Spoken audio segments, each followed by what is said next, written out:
దేవుని పరిశుద్ధ నామమునకు మహిమ ఘనత ప్రభావములు కలుగునుగాక. క్రీస్తునందు ప్రియులరా,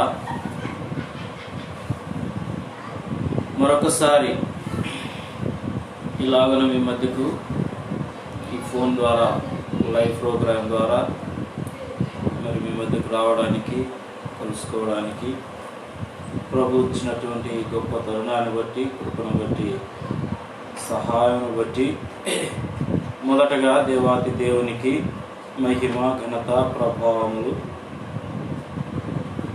చెల్లునుగాక. ఈ లైవ్ ప్రోగ్రాం పాల్గొంచినటువంటి వారందరికీ, చూస్తున్న వారందరికీ కూడా మరొకసారి మరి ప్రభువైన యేసు క్రీస్తు వారి యొక్క శ్రేష్టకరమైన, ఉన్నతమైన, పరిశుద్ధమైన, ఘనమైన నామములో మీ అందరికీ నా శుభములు తెలియజేస్తున్నాను. ఇలాగున మీ అందరి గృహాలలో మీ అందరితో కలుసుకున్నట్టుకు ప్రభు ఇచ్చిన గొప్ప తరుణాన్ని బట్టి ఎంతగానో ప్రభునందు నేను సంతోషిస్తున్నాను. ఈ సాయంత్రం సమయంలో దేవుని వాక్యంలోనికి వెళ్ళక మునుపు ప్రార్థన చేసుకొని దేవుని వాక్యాన్ని ధ్యానించుకుందాం. నాతో కలిసి ప్రార్థనలో ఏకీభవించాలని ప్రభునామములో మనవి చేస్తున్నాను. కళ్ళు ఉంచండి, కళ్ళు మూసుకునండి, ప్రార్థన చేసుకుందాం. స్తోత్రములు నాయన, మహాపరిశుద్ధుడా, మా పరలోకపు తండ్రి, నీ పరిశుద్ధమైన ఘనమైన నామమునకు వందనములు, స్తోత్రములు చెల్లిస్తున్నా. మా ప్రభువా, ఈ సాయంత్రం సమయంలో ఇలాగున నేను మరి ఈ ఫోన్ ద్వారా, ఈ లైవ్ ప్రోగ్రాం ద్వారా ఈ వీడియోలను కలుసుకున్నట్టుకు అయినా మీరు ఇచ్చినటువంటి గొప్ప ధన్యకరమైనటువంటి సమయాన్ని బట్టి, దినాన్ని బట్టి నేను స్తుతిస్తూ ఘనపరుస్తూ వస్తుంటున్నా. ఎందరికో లేని గొప్ప భాగ్యమును మీరు మాకు దయచేసినందుకే మీకు స్తోత్రాలు. మా ప్రభువా, అనేక మంది అయినా నీ వాక్యము లేక నా తండ్రి మరి నీ అందు ఆనందించలేక అనేకులు తల్లడిల్లుతున్నటువంటి పరిస్థితుల్లో అనేక మంది దైవ సేవకుల ద్వారా, అనేక మంది దైవజనుల ద్వారా, ఏర్పరుచుకున్న నీ సేవకుల ద్వారా, ఈ లైవ్ ప్రోగ్రాముల ద్వారా అనేకులు నీ సువార్త వినిపించుటకు, వాక్యం వినిపించుటకు మీరు బలపరుస్తున్నందుకే స్తోత్రాలు. అటు వారిలో బలహీనుడైన నన్ను కూడా, అయినా అభాగ్యులను, ఎన్నికలైన వాడిని నన్ను కూడా మీరు ఎన్నుకున్నందుకే స్తోత్రాలు. ఇదిగోనైనా ఈ లైవ్ ప్రోగ్రాం ద్వారా నా తండ్రి వినిపించబడుతున్నటువంటి నీ వాక్యము, నీ సువార్త, నీ సత్యము వినువారందరూ నాయన నా తండ్రి మరి అంగీకరించినట్టు నీ కృప దయచేయండి. శ్రద్ధగా ఆలకించి అంగీకరించి నైనా నీ రాజ్యం కొరకు ఈ అంత దినాల్లో, రాకడ దినాల్లో నీ కొరకు సిద్ధపాటు కలిగి ఉన్నట్టుకు సిద్ధపరుస్తూ రమ్మని ప్రార్థిస్తున్నాను. సంఘమును సిద్ధపరచండి, విశ్వాసులను సిద్ధపరచండి నైనా, మరి సేవకులను సిద్ధపరుస్తురా. ప్రతి ఒక్కరిని, వాళ్ళందరినీ కూడా నైనా నీ వాక్యం ద్వారా మనం బలపరుస్తూ, సరిచేస్తూ, సరిదిద్దుతూ నైనా సిద్ధపరుస్తూ రమ్మని ప్రార్థిస్తూ వస్తున్నాను. మీరే మహిమ పొందండి. ముఖ్యంగా ఈ సాయంకాలపు ఈ యొక్క కార్యక్రమాన్ని మీరు దీవించండి, ఈ ప్రోగ్రామ్ దీవించి నేను అనేకులు చూచి నైనా నీ వాక్యం వినున్నట్లుగా, ఏదోలే అని కొద్దిసేపు విని నైనా మరి త్రోసివేసేవారు కాక నేను శ్రద్ధగా వినున్నట్లుగా వారి మనస్సులను, వారి హృదయాలను, వారి తలంపులను, వారి చెవులను నీ మాటల మీద నైనా స్థిరపరచమని ప్రార్థిస్తున్నాను. అయినా మీరే కార్యములు జరిగించి విను వారందరి జీవితాలు నీ పరిశుద్ధాత్మ కార్యములు జరిగించి మీరే మహిమ పొందు, నూతన కార్యములు జరిగిస్తున్నామని ప్రార్థిస్తూ, నీ కృపా కార్యములు జరిగిస్తున్నామని ప్రార్థిస్తూ ఆశీర్వదించమని, ఈ పరిచర్యను ఆశీర్వదించి నీరు కట్టి ఫలింపచేయమని. ఇదిగోనైనా సమయంలో నీ వాక్యం వివరించుటకునైనా నాకు కావాల్సిన జ్ఞానం దయచేయండి. నా నోటి మాటలను మీరు సిద్ధపరుస్తున్నారు. నా సొంత మాటలు, సొంత జ్ఞానం, సొంత ఆలోచనలు నాలో దూరపరచండి. నాయన నన్ను కాలిచ్చేయండి, నీ రక్తంలో నన్ను కడగండి. నా పాపం, నా దోషం, నా అపరాధములు క్షమించి నీ రక్తంలో నన్ను కడిగి పరిశుద్ధపరిచి నైనా ఈ సమయంలో నీ పాత్రగా సిద్ధపరిచి నీ నోటి బూరగా వాడుకున్నాను. నీ సెలవు చాటును మరుగు చేయమని ప్రార్థిస్తూ, నీ ఆత్మస్వరాన్ని అనుగ్రహించమని ప్రార్థిస్తూ మీరే మహిమ పొందమని సమస్తమును మీ కరములకు అప్పగించుకుని మీ వైపు చూస్తూ అంధకార చీకటి శక్తులను ఆటంకపరిచే, అభ్యంతరపరిచే శత్రు కార్యములను ఇదిగో నా తండ్రి, ఈ యొక్క మాటలు వినబడుతున్నప్పుడు మధ్యలో నైనా లైవ్ కనెక్షన్లు ఆగిపోకుండా నైనా మరి సక్రమంగా జరుగుటకు నా తండ్రి వినిపించుటకు సహాయం దయచేయమని మీరే మహిమ పొందులు. సమస్తమును మీ పాదం చెందుస్తూ మీ వైపు చూస్తూ యేసు పరిశుద్ధమైన నామములో ప్రార్థిస్తున్నాము తండ్రి, ఆమేన్. దేవునికి స్తోత్రం.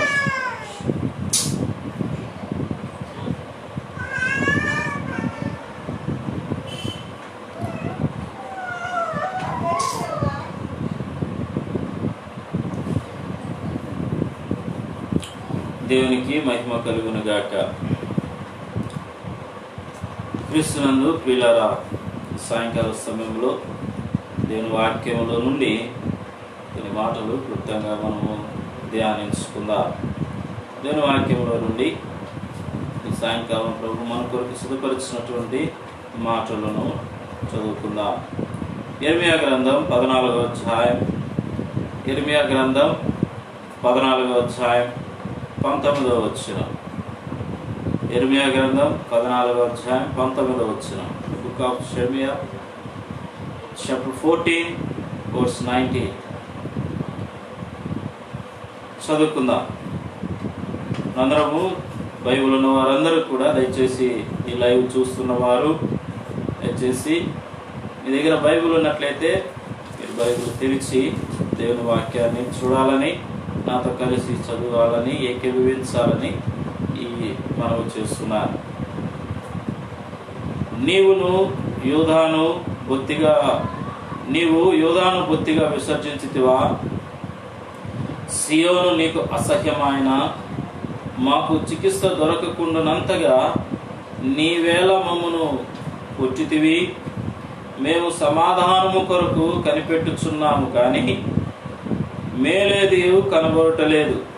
చికిత్స కలుగు కాలము కొరకు కనిపెట్టుచున్నాము కానీ భీతి తగిలి ఉన్నది. మరొకసారి చదువుకుందాం. నీవు యూదాను బొత్తిగా విసర్జించితివా? సియోను నీకు అసహ్యమైన, మాకు చికిత్స దొరకకుండానంతగా నీవేళ మమ్మను పుట్టితివి. మేము సమాధానం కొరకు కనిపెట్టుచున్నాము కానీ మేలేది కనబడటలేదు. చికిత్స కలుగు కాలము కొరకు కనిపెట్టుచున్నాము కానీ భీతి తగిలి ఉన్నది. పిల్లరా, ఈ చదివినటువంటి ఈ లేఖనమును, చదివినటువంటి వాక్య భాగమును మనం పరిశీలన చేస్తూ ఉన్నప్పుడు మరి ఇక్కడ ఇర్మియా ప్రార్థన చేస్తున్నాడు. వాస్తవానికి ఇర్మియాను దేవుడు ప్రార్థన చెయ్యొద్దు అన్నాడు. యూదా ప్రజలను గూర్చి, ఇశ్రాయేల్ ప్రజలను గూర్చి నువ్వు ప్రార్థన చెయ్యొద్దు అని చెప్పాడు. అయితే మనుషులైతే చెయ్యరు. మనుషులైతే మరి మానవ రీతిగా మనం ఆలోచించినప్పుడు యూదా ప్రజలు చేసినటువంటి వారిలో ఉన్నటువంటి తిరుగుబాటు, వారిలో ఉన్నటువంటి పాపము, వారిలో ఉన్నటువంటి అవిధేయతను బట్టి దేవుని ఎడల వారికి ఉన్నటువంటి భయములైనతనాన్ని బట్టి ఈ దినాల్లో సేవకులైతే సంఘంలో వారిని వదిలిపెడతారు. వాస్తవానికి చాలామంది, అందరూ కాదు కానీ చాలామంది తిరుగుబాటు చేసేవారి గురించి, మరి తిరస్కరించే వారి గురించి, తప్పుడుగా మాట్లాడే వారి గురించి, అవిధేయులుగా ఉన్న వారి గురించి ఎన్నిసార్లు చెప్పినా కానీ మరి మాట వినడం వారి గురించి వదిలేస్తారు. వారి గురించి ప్రార్థన చేయరు. ఎవరన్నా కానీ మా గురించి ప్రార్థన చేయంటే చేస్తాంలే అంటారు కానీ చెయ్యరు. అయితే ఇక్కడ ఇర్మియా జీవితంలో మనం చూస్తే ఇర్మియా ఒక ప్రవక్త, దేవుడు ఎన్నుకున్నటువంటి ప్రవక్త, దేవుని ఆత్మచేత నింపబడిన వాడు, దేవునికి లోబడివాడు. ఇక్కడ మనం చూస్తున్నాం, దేవుడు చెప్పాడు ఇర్మియాకు, నువ్వు ప్రార్థన చెయ్యొద్దు, వారి నిమిత్తమై నువ్వు విజ్ఞాపన చెయ్యొద్దు, వారు దోషము విపరీతమైంది, వారి అపరాధములు ఎక్కువైపోయినాయి కనుక ప్రార్థన చేయొద్దంటే ఇర్మియా ఊరుకోలే. వారి పక్షంగా మరలా ప్రార్థన చేస్తూనే ఉన్నాడు. మరలా ప్రార్థన చేస్తున్నారు.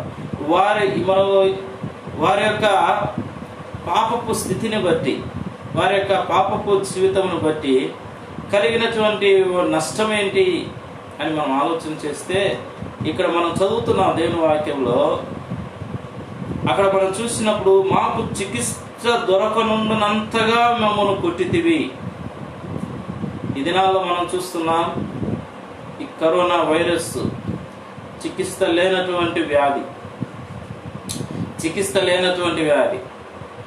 దానికి మరి వ్యాక్సిన్లు లేవు, మందులు లేవు. కనుక ప్రపంచంలోనే అగ్రరాజ్యాలే మందులు కనుగొనలేక చేతులు ఎత్తేసినటువంటి పరిస్థితులు కనబడుతున్నాయి. అయితే దేవుని యొక్క మహాకృపను బట్టి దేవుడు కనికరించాడని చెప్పచ్చు. ఎందుకంటే దేవుడు ఎన్నుకున్నటువంటి ప్రజలు ఇజ్రాయెల్ దేశంలో దీనికి వ్యాక్సిన్ కనుక్కున్నారు. అది ఇంకా మన దేశంలోనికి రాలేదు. అయితే చికిత్స లేనటువంటి వ్యాధిగా కనబడుతుంది, భయంకరమైనటువంటి పరిస్థితులుగా. నీవేళ మమ్మల్ని కొట్టితివి. కనుక భయంకరమైనటువంటి వేదన, బాధ, వ్యాధి, రోగమును పుట్టిస్తూ వస్తుంటున్నాడు.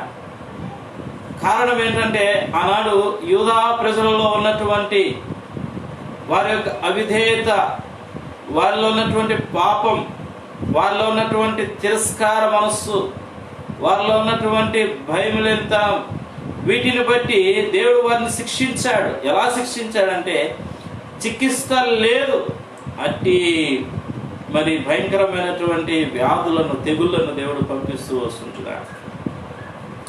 అట్టి వ్యాధుల చేత బాధ పెడుతున్నాడు, శిక్షిస్తున్నాడు. అదే మనం చూస్తున్నాం, చదువుకుంటున్నాం. సమాధానం కొరకు కనిపెడుతున్నాం, కానీ మాకు సమాధానం దొరకడం లేదు. మేలు కలగడం లేదు. ఏం కలుగుతుందంటే, దానికి బదులుగా భీతి మాకు తగులుతుంది. భయముతో నింపబడుతున్నారు. ప్రస్తుత పరిస్థితుల్లో కూడా, ఈ దినాల్లో మరి ప్రతి వ్యక్తి కూడా, ప్రతి ఒక్కరు కూడా భయముతో నింపబడుతున్నారు. భీతి చేత తల్లడిల్లుతూ వస్తుంటున్నారు. భీతితో ఎంతో మరి వారు భయపడిపోతూ ఉన్నారు. ఆందోళన చెందుతున్నారు. మానవుని హృదయం ఆందోళనతో నింపబడిపోయింది, భీతితో నింపబడిపోయింది. సమాధానం లేదు, నెమ్మది లేదు. కుటుంబాల్లో అనేక మంది రోగాల బారిన, తెగుల బారిన పడిపోయి మరి ఎంతో నెమ్మది లేనటువంటి తనాన్ని పొందుకొని మరి సమాధానం కొరకు వెతుకులాడుతున్నారే, కానీ దొరకడం లేదు ఎవరికి. కనుక యిర్మీయా కాలమును మనం జ్ఞాపకం చేసుకుంటూ వస్తుంటున్నాం. పరిశుద్ధాత్మ దేవుడు మనం జ్ఞాపకం చేస్తున్నాడు. దేవుని వైపు మనం తిరిగినప్పుడు, దేవుడు కనికరిస్తే మరి మనము ఎంతో శ్రేష్ఠులమని కూడా చెప్పవచ్చు. కనుక దేవుని వాక్యంలో మనం చూస్తే, ఇక్కడ మనం చూస్తూ వస్తుంటున్నాం, సమాధానం లేదు, చికిత్స లేదు, మేలు లేదు, మరి భీతి కలుగుతుంది. కనుక యిర్మీయా ప్రార్థన చేస్తున్నాడు. ఈ యొక్క సమయంలో మనం కూడా ప్రార్థన చేయాలి. ప్రభువా, మా పాపమును క్షమించు. ఇదిగో మరి 20వ వచనంలో మనం చూస్తే యిర్మీయా ప్రార్థన చేస్తున్నాడు. ఏమని చేస్తున్నాడు యిర్మీయా చేసినటువంటి ప్రార్థన ఏంటి? అక్కడ మనం చూసినప్పుడు, యెహోవా, మా దుర్మార్గతను, మా పితరుల దోషమును మేము ఒప్పుకొనుచున్నాము, నీకు విరోధముగా పాపము చేసి ఉన్నాము. దేవుని సన్నిధిలో ఒప్పుకుంటున్నాడు. దేవుని సన్నిధిలో తను ప్రార్థన చేస్తున్నాడు. దేవుని సన్నిధిలో తన ప్రజల నిమిత్తమై,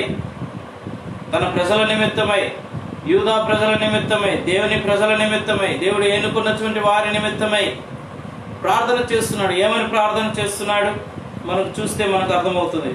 చదువుకుందాం.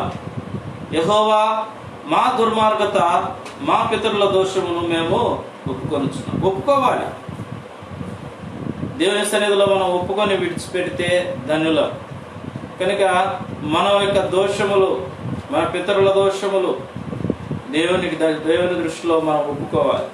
వాటిని ఒప్పుకొని విడిచిపెడితే దేవుని యొక్క ప్రశస్తమైనటువంటి నిబంధనను దేవుని యొక్క ప్రశస్తమైనటువంటి నిబంధన కిందికి మనం వచ్చినప్పుడు, ఆ నిబంధన కిందికి వచ్చినప్పుడు దేవుడు మన ఎడల కనికరం చూపేటువంటి వాడుగా ఉంటాడు. ఆ నిబంధన కిందికి రావాలి. ఆ నిబంధన కిందికి మనం రాకపోతే ఏంటి ఆ నిబంధన అంటే, ప్రభువైన యేసుక్రీస్తు వారి యొక్క రక్తం. ప్రభు తను అప్పగింపబడుతున్నప్పుడు చెబుతున్నటువంటి మాట ఏంటి? అనేకుల పాపుల కొరకై చిందింపబడుతున్న క్రొత్త నిబంధన వలనైనా మాట. ఈ క్రొత్త నిబంధన రక్తము క్రిందికి మానవుడు వచ్చినప్పుడు, ఈ క్రొత్త నిబంధన రక్తము క్రిందికి మానవుడు చేరినప్పుడు, యేసు రక్తము ప్రతి పాపమును కడిగి పవిత్రపరచు. కనుక ఈ క్రొత్త నిబంధన రక్తము క్రిందికి రావాలి. ఈ క్రొత్త నిబంధన రక్తము క్రిందికి మానవుడు వస్తే అప్పుడు దోషములు పరిహరించబడతాయి. దేవుని యొక్క శాపము పరిహరించబడుతుంది. దేవుని యొక్క కోపము తొలగించబడుతుంది. దేవుని యొక్క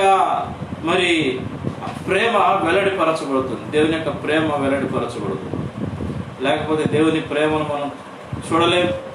యెహోవా ఉత్తముడని రుచి చూచి తెలుసుకునుడి.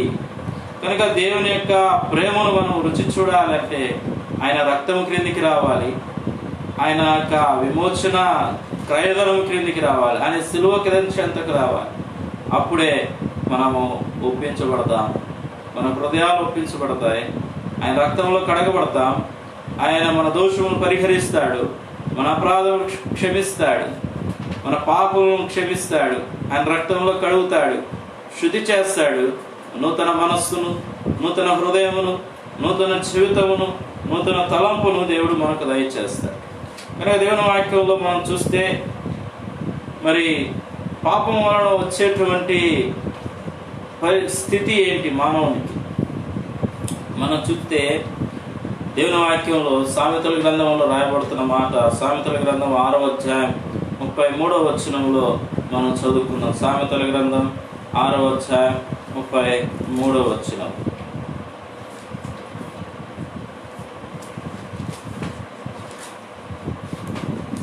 సామెతల గ్రంథం 6వ అధ్యాయం 33వ వచనం.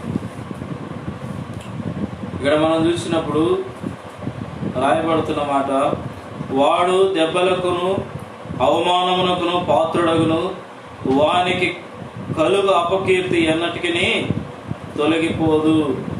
కనుక పాపం వలన మానవునికి కలిగేటువంటి స్థితి ఏంటి? మానవునికి కలిగేటువంటి పరిస్థితి ఏంటి?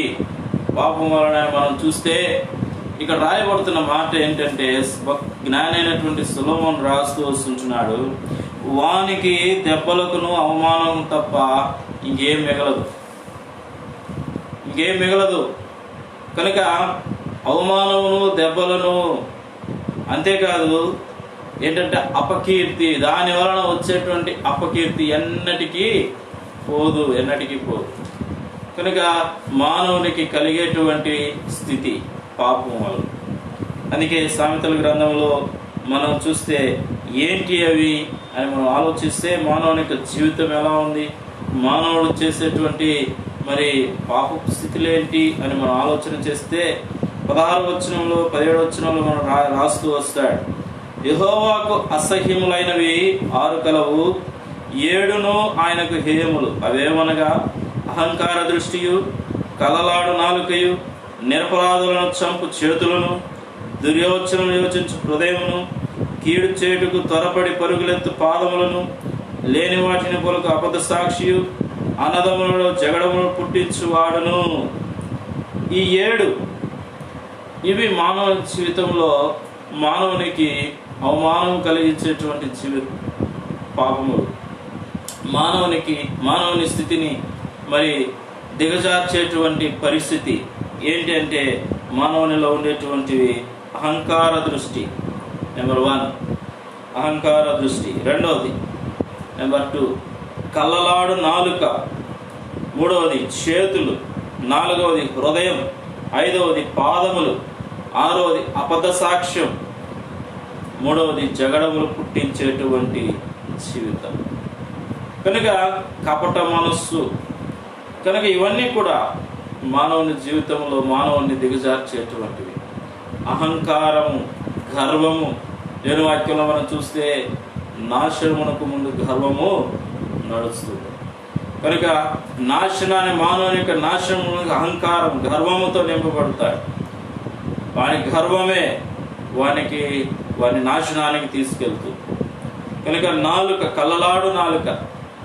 నాలుక ఎముక లేదంటారు. ఇక్కడ మాటలు అక్కడ, అక్కడ మాటలు ఇక్కడ చెప్పడం, కులలు పెట్టడం, గొడవలు పెట్టడం, ఆ వారికి వీరికి లేనిపోయిన మాటలు కల్పితాలు మాట్లాడడం, ఉన్నది లేనట్టుగా లేనిది ఉన్నట్టుగా చెప్పడం, ఇవన్నీ కూడా కలలాడు నాలుక. అందుకే దేవుని వాక్యంలో చూస్తే నాలుక అగ్ని వంటిది, అడవిని చిచ్చుబెట్టు కాల్చు అగ్ని వంటిది అంటాడు. కనుక నీ నాలుకను జాగ్రత్తగా కాల్చుకొను దేవుని వాక్యంలో రాయబడుతుంది. కనుక నాలుక జాగ్రత్తగా మనం కాల్చుకోవాలి. కలలాడు నాలుకను. ఈ నాలుక మానవుని జీవితాన్ని నిట్ట నిలువున కాల్చేస్తుంది. కనుక ఈ నాలుకతో మాట్లాడే ప్రతి మాట కూడా జాగ్రత్తగా మాట్లాడాలి. అందుకే పెద్దలు అంటారు, ఏదైనా మాట్లాడుతున్నప్పుడు 4 విధాలుగా ఆలోచించు అంటారు. కనుక 4 రకాలుగా మనం ఆలోచించాలి. ఒక మాట మాట్లాడుతున్నప్పుడు, ఒక వ్యక్తి దగ్గర మాట్లాడుతున్న ఒక విషయం, ఒక సందర్భం గురించి మాట్లాడుతున్నప్పుడు మనం ఏ విధంగా మాట్లాడుతున్నాం, మన మాటల ద్వారా ఇతరులు నొచ్చుకుంటున్నారా, బాధపడుతున్నారా, మనం మాట్లాడే మాటలు ఏ విధంగా ఉంటాయి, మనం మాట్లాడేది కరెక్టా కాదా అని ఆలోచించాలి. ఏదో నాకు మొహమాటం లేదు, నేను ముక్కుసూటి మనిషిని, నేను ముఖానే మాట్లాడతా, నా దగ్గర దాపరికాలంలో అని ఎట్టబడితే అట్టు మాట్లాడుతూ ఉంటారు. మంచిదే, ఉన్నది ఉన్నట్టు మాట్లాడాలి. దేవుని వాక్యంలో రాయబడుతుంది, నీ మాట అవునంటే అవును, కాదంటే కాదు అన్నట్టుగానే ఉండాలి. అయితే ఆ మాట ద్వారా ఎటువంటి సమస్య వస్తుందో కూడా ఆలోచించు. సమస్యలు కొని తెచ్చి పెట్టుకునే మాటలు మాట్లాడకూడదు. అందుకే కలలాడు నాలుక, జాగ్రత్త. చేతులు, పరిశుద్ధమైనటువంటి అలంకారాలలో ఈ చేతులు కూడా ప్రాముఖ్యమైనవి. పవిత్రమైన చేతులు, పవిత్రమైన పెదవులు, పవిత్రమైన హృదయం, పరిశుద్ధమైనటువంటి అలంకారాలు. కనుక పవిత్రమైనటువంటి చేతులు కావాలి. నిరపరాధులను చంపు చేతులు అనగా నరహత్య చేసేటువంటి చేతులు, అపవిత్రమైనటువంటి చేతులు. కనుక ఇటు చేతులతో, పాపం చేసే చేతులతో, అపవిత్రమైనవి పట్టుకునే చేతులతో మరి నీవు ఏం చేస్తున్నావు? నీ చేతులు ఎలా ఉంటున్నాయి? ఒకసారి పరీక్షించు. నీ చేతులు ఎలా ఉన్నాయి? పరిశుద్ధమైనటువంటి అలంకారాలలో అలంకరింపబడినటువంటి చేతులుగా ఉన్నాయి. దేవుని వాక్యంలో మనం చూస్తే దేవుని యొక్క శరీరంలో మీరు అవయములు కారా అని యోహాను సువార్తలో మనం చూస్తాం. ఆయనకు అవయములు, ఆయనలో ఏర్పరచబడినటువంటి అవయవాలు మనం, ఆయనలో అలంకరింపబడినటువంటి అవయవాలము, ఆయనలో మరి అమర్చబడినటువంటి అవయవాలం, మరి ఆయనలో అమర్చబడినటువంటి, ఆయనలో అలంకరింపబడినటువంటి, ఆయనలో మరి ఏర్పరచబడినటువంటి అవయవాలు పరిశుద్ధంగా ఉండాలి. అందుకే అంటాడు, నేను పరిశుద్ధుడనై ఉన్న ప్రకారం మీరును పరిశుద్ధులైనడి. కనుక లేవికాండంలో అదే మాట చూస్తాం. కనుక మనం పేతురు కథనంలో మనం చూస్తాం, నేను పరిశుద్ధుడనై ఉన్న ప్రకారం మీరును పరిశుద్ధులైనడి. కనుక పరిశుద్ధత కావాలి. సమస్త ప్రవర్తనందును పరిశుద్ధత కలిగి. కనుక పరిశుద్ధత అవసరం. పరిశుద్ధమైనటువంటి జీవితం. హృదయం అలంకారాల్లో మరొకటి ఇక్కడ కనబడుతుంది. హృదయం, పవిత్రమైన హృదయం. హృదయం అన్నిటికంటే మోసకరమైనది. హృదయం అన్నిటికంటే బహుఘోరమైన వ్యాధి కలది. కనుక హృదయము బహు వ్యాధి కలది, ఘోరమైనటువంటిది. నోవా కాలంలో మనం చూస్తే ప్రభు అంటాడు, మానవుని యొక్క హృదయము బహు ఘోరమైనది, బాల్యం అనేది బహు చెడ్డది. ఆది కాలంలో మనం చూస్తాం. కనుక బహు చెడ్డది, బాల్యం నుండి చెడిపోయినటువంటి మానవుని హృదయం. కనుక అట్టి హృదయంలో నుండి ఆ వ్యాధిని తీసివేయాలంటే మరి ఆ హృదయంలో మరి నూతన పరచబడాలంటే ఏం చేయాలి? ప్రభువైన యేసుక్రీస్తు వారి రక్తము కిందకి రావాలి. యేసు రక్తములోనే కడగబడితే, యేసు రక్తము ప్రోక్షింపబడితే, యేసు రక్తములోనే హృదయము పవిత్రపరచబడుతుంది, పరిశుద్ధపరచబడుతుంది, నూతన పరచబడుతుంది. రెండవదిగా మనం చూస్తున్నాం. నాలుగవది హృదయం. ఐదవదిగా పాదములు. నీ పాదములు రాయబడుతున్న వాటి కీడు చేటుకు త్వరపడి పరిగెత్తుతున్నాయి. నేను వాక్యంలో చూస్తే సులువుగా చిక్కులు పెడుతూ ప్రతి పాపము నుండి దూరముగా పారిపోము. కనుక పాదములు కీడు చేటుకు పరిగెత్తకూడదు, కానీ కీడు నుండి పారిపోవాలి, పాపం నుండి పారిపోవాలి. కనుక మానవుడైతే కీడు చేయడానికి పరిగెడుతున్నాడు. కనుక మానవుని యొక్క జీవితంలో మనం చూస్తూ వస్తే కీడు మరి సంభవిస్తూ వస్తుంటున్నాయి. మానవుని ద్వారా కీడు లభిస్తుంది. కీడుకు ప్రతి కీడు చేయొద్దని దేవుని వాక్యం సెలవిస్తుంది. కీడుకు ప్రతి కీడు చేయొద్దు. కనుక కీడు చేయబాక. కీడు చేసి మేలు పొందుట కంటే మేలు చేసి కీడు పొందుట మేలు అని దేవుని వాక్యం. మేలు చేసి కీడు పొందుట మేలు, కీడు చేసి మేలు పొందుట కంటే. కనుక కీడు చేయడానికి మానవుని యొక్క పాదములు కీడుకు పరిగెడుతూ వస్తుంది. కాబట్టి మనం కీడుకు దూరముగా ఉండాలి. పాపం దూరముగా పరిగెత్తు. ఎలా పరిగెత్తాలంటే దేవునిలో ఎలా పరిగెత్తాలో దేవుని వాక్యం రాయబడుతున్న పరిగెత్తాలి. ఎలా పరిగెత్తాలంటే ఎబ్రీ పత్రికలో రాయబడుతున్న మాట, విశ్వాసమున కర్తయు దాన్ని కొనసాగించువాడని యేసు వైపు చూచుచు నీ ముందు ఉంచబడినటువంటి పరుగులో ఓపికతో పరిగెత్తు. నీ జీవిత యాత్రను ఓపికతో కొనసాగించు, ఓపికతో పరిగెత్తు అంటున్నాడు. జీవితంలో ఓపికతో పరిగెత్తు, అంతేకాని వేగంగా పరిగెత్తద్దు. పరిగెత్తి పాలు తాగట కంటే నిలబడి నీళ్లు తాగటం మేల. కాబట్టి పరిగెత్తి పాలు తాగాలి. పరిగెత్తే ఉన్న ఊపిరి పోతుంది. కాబట్టి అట్లాంటి పనులు మనం చేయకూడదు విశ్వాస జీవితంలో. కనుక దేవుని వాక్యంలో ఓపిక కలిగి మనం ముందుకు కొనసాగాలని దేవుని వాక్యం సెలవిస్తూ దేవుని వాక్యం. ఆరవదిగా మనం చూస్తే అబద్ధ సాక్ష్యాలు. కనుక మన జీవితంలో, మానవుని జీవితంలో పరిపక్వంగా ఉంటున్న అబద్ధ సాక్ష్యాలు. కనుక అబద్ధ సాక్ష్యములు పలుకకూడదు, జగడములు పుట్టించకూడదు. కుటుంబాల మధ్యలో, వ్యక్తుల మధ్యలో జగడములు పుట్టించకూడదు. కనుక ఇవన్నీ కూడా ఇవి కలిగినటువంటి వ్యక్తిలో ఆ వ్యక్తికి వచ్చేటువంటి లాభం ఏంటి, ఆ వ్యక్తి పొందేటువంటి మరి ఘనత ఏంటి అని మనం చూస్తే, రాయబడుతున్న మాటలు మనం చూస్తే, వాడికి దెబ్బలను, అవమానమును, అపకీర్తి, ఈ మూడు కలుగుతాయి. కనుక దేవుని వాక్యానుసారంగా మనం ఉండాలి. వాక్యానుసారంగా దేవుడు గద్దించినప్పుడు, దేవుని వాక్యం చేత గద్దించబడుతున్నప్పుడు, దేవుని వాక్యం చేత హెచ్చరించబడుతున్నప్పుడు నువ్వు సరిచేసుకుంటే నువ్వు దీవించబడతావు. ఇదే వాక్యంలో మన అధ్యాయంలో మనం చూస్తే, ఆజ్ఞ దీపముగాను ఉపదేశం వెలుగుగాను ఉండను, శిక్షార్థమైన గద్దింపులు జీవ మార్గములు.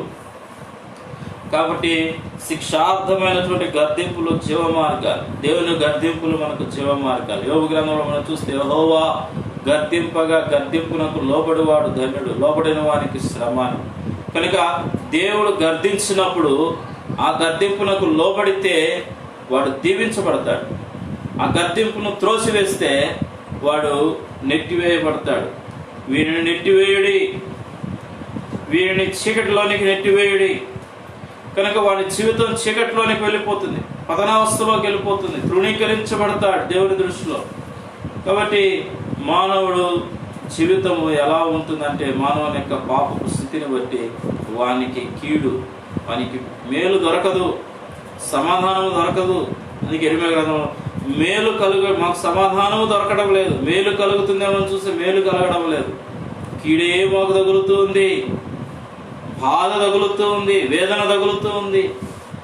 కనుక మరి దేవుని వాక్య ప్రకారంగా మనం జీవించినప్పుడు ఈ రాకడ దినాల్లో, అంత్య దినాల్లో మరి దేవుని యొక్క మేలులు పొందుకుంటా, దేవుని యొక్క మేలులు పొందుకుంటా. ఆయన సిలువ చెంతకు రా, ఆయన రక్తంలో కడగబడు. రెండవదిగా మనం చూస్తే యెషయా గ్రంథం 6వ అధ్యాయం, యెషయా గ్రంథం 6వ అధ్యాయం, క్షమించండి 1వ అధ్యాయం 6వ వచనం. యెషయా గ్రంథం 1వ అధ్యాయం 6వ వచనం. అరికాలు మొదలుకొని తల వరకు స్వస్థతైన కొంచెమైనను లేదు. అరికాలు మొదలుకొని తల కొరకు స్వస్థతైనను కొంచెమైనను లేదు, కొంచెమైనను దొరకడం లేదు. మానవుని యొక్క జీవితంలో వాని పాపపు స్థితిని బట్టి, వాని యొక్క స్థితిగతిని బట్టి వాడి జీవితం ఎలా ఉంది అంటే, అరికాలు మొదలుకొని తల వరకు చూస్తే, అరికాలు మొదలుకొని తల వరకు స్వస్థత కొంచెమైనను కనబడడం లేదు, స్వస్థత దొరకడం లేదు, స్వస్థత పొందుకోలేకపోతున్నాడు. కారణం ఏంటి అంటే పై మాటల్లో మనం చదువుతూ వస్తాం. 2వ వచనం నుండి మనం చదివినప్పుడు యెహోవా మాట్లాడుచున్నాడు, దేవుడు మాట్లాడుతున్నాడు ఇక్కడ. ఆకాశమా ఆలకించుము, భూమి చెవియొక్కుము, నేను పిల్లలను పెంచి పెదవారినిగా చేస్తిని, కానీ వారు నా మీద తిరగబడి ఉన్నారు. దేవుని మీద తిరగబడ్డారు, దేవుని మీద తిరగబడుతున్నారు, తిరుగుబాటు చేస్తున్నారు. యెషయా గ్రంథం 11వ అధ్యాయంలో మనం చూస్తే అక్కడ ఇంకా శ్రేష్టకరమైన మాట కనబడుతుంది. యెషయా గ్రంథం 11వ అధ్యాయం, యెషయా గ్రంథం 11వ అధ్యాయం, యెషయా గ్రంథం 11వ అధ్యాయం మనం చదువుకుందాం. యెషయా గ్రంథం, ఇశ్రాయేలు బాలుడై ఉండగా నేను అతని ఎడల ప్రేమ కలిగి నా కుమారుని ఐగుప్తు దేశంలో నుండి పిలిచితిని. ప్రవక్తలు వారిని పిలిచినను బయలుదేవతలకు వారు బలులర్పించిరి, విగ్రహములకు ధూపం వేసిరి. ఎఫ్రాయిమును చేపట్టుకొని వారికి నడక నేర్పిన వాడను నేనే, వారిని కౌగిలించుకున్న వాడను నేనే వారిని స్వస్థపరిచిన వాడనైనను ఆ సంగతి వారికి మనస్సున పట్టలేదు. ఒక మనుష్యుడు ఒకడు మనుష్యులను తోడుకొని పోనట్లుగా స్నేహబంధములతో నేను వారిని బంధించి ఆకర్షించి తిని, ఒకడు పశువుల మీద కాడిని తీసివేసినట్లు నేను వారి కాడిని తీసి వారి ఎదుట భోజనము పెట్టి తిని. ఎంత శ్రేష్టకరమైనటువంటి మాట, ఎంత ప్రేమ! ఒక తండ్రి ప్రేమ ఇక్కడ కనబడుతుంది తన బిడ్డల పట్ల, తను ఏర్పరచుకున్నటువంటి బిడ్డల పట్ల, తను ఎన్నుకున్నటువంటి జనాంగం పట్ల, తను ప్రతిష్ఠించుకున్నటువంటి తన ప్రజల నిమిత్తమై, తన బిడ్డల నిమిత్తమై, తన నామ మహిమ కొరకు మరి నియమించుకున్నటువంటి బిడ్డల నిమిత్తమై ప్రభు ఎంత ప్రేమ చూపిస్తూ వస్తుంటున్నాడు, ఎంత ప్రేమ చూపిస్తూ వస్తుంటున్నాడు. ఇక్కడ మనం చూస్తూ వస్తుంటున్నాం యెషయా గ్రంథం. ఇశ్రాయేలు బాలుడై ఉండగా నేను వాడిని చేయి పట్టుకొని అతని ఎడల ప్రేమ కలిగి నేను వాడిని నడిపించాను, నడక నేర్పాడు, చేయి పట్టుకొని నడక నేర్పించాడు. ఐగుప్తు దేశం నుండి 430 సంవత్సరాల ఐగుప్తు దేశంలో కుళ్ళిపోతున్నారు, శ్రమల పాలైపోతూ నష్టపోతూ ఎంతో భయంకరమైనటువంటి పరిస్థితుల్లో ఉన్నటువంటి ఇశ్రాయేలీయులను దేవుడు జ్ఞాపకం చేసుకుని వారిని విడిపించి, వారిని చేపట్టుకొని నడిపించి, వారిని తోడుకొని వస్తున్నాడు, వారిని నడక నేర్పిస్తున్నాడు, వారి ఎడల ప్రేమ చూపించాడు, వారిని కౌగిలించుకున్నాడు, వారిని స్వస్థపరిచాడు. ఆ యొక్క అరణ్య యాత్రా జీవితంలో, ఆ 40 సంవత్సరాల యాత్రా జీవితంలో వారి గుడ్డలు నలిగిపోలేదు, వారి గుడ్డలు మాపు చెందలేదు, వారి చెప్పుల ఓరయన అరిగిపోలేదు. ఎంత ధన్యత దేవుడు వారికి ఇచ్చాడో చూడండి. ఎంతగా దేవుడు వారిని మరి నడిపించాడో ఒకసారి ఆలోచించు. 40 సంవత్సరాలు మనమైతే సంవత్సరానికి ఎన్ని జతలు గుడ్డలు కొంటాము, సంవత్సరానికి ఎన్ని జతలు చెప్పులు కొంటాము, ఎన్ని రకాలుగా కొంటాము మనకే తెలియదు.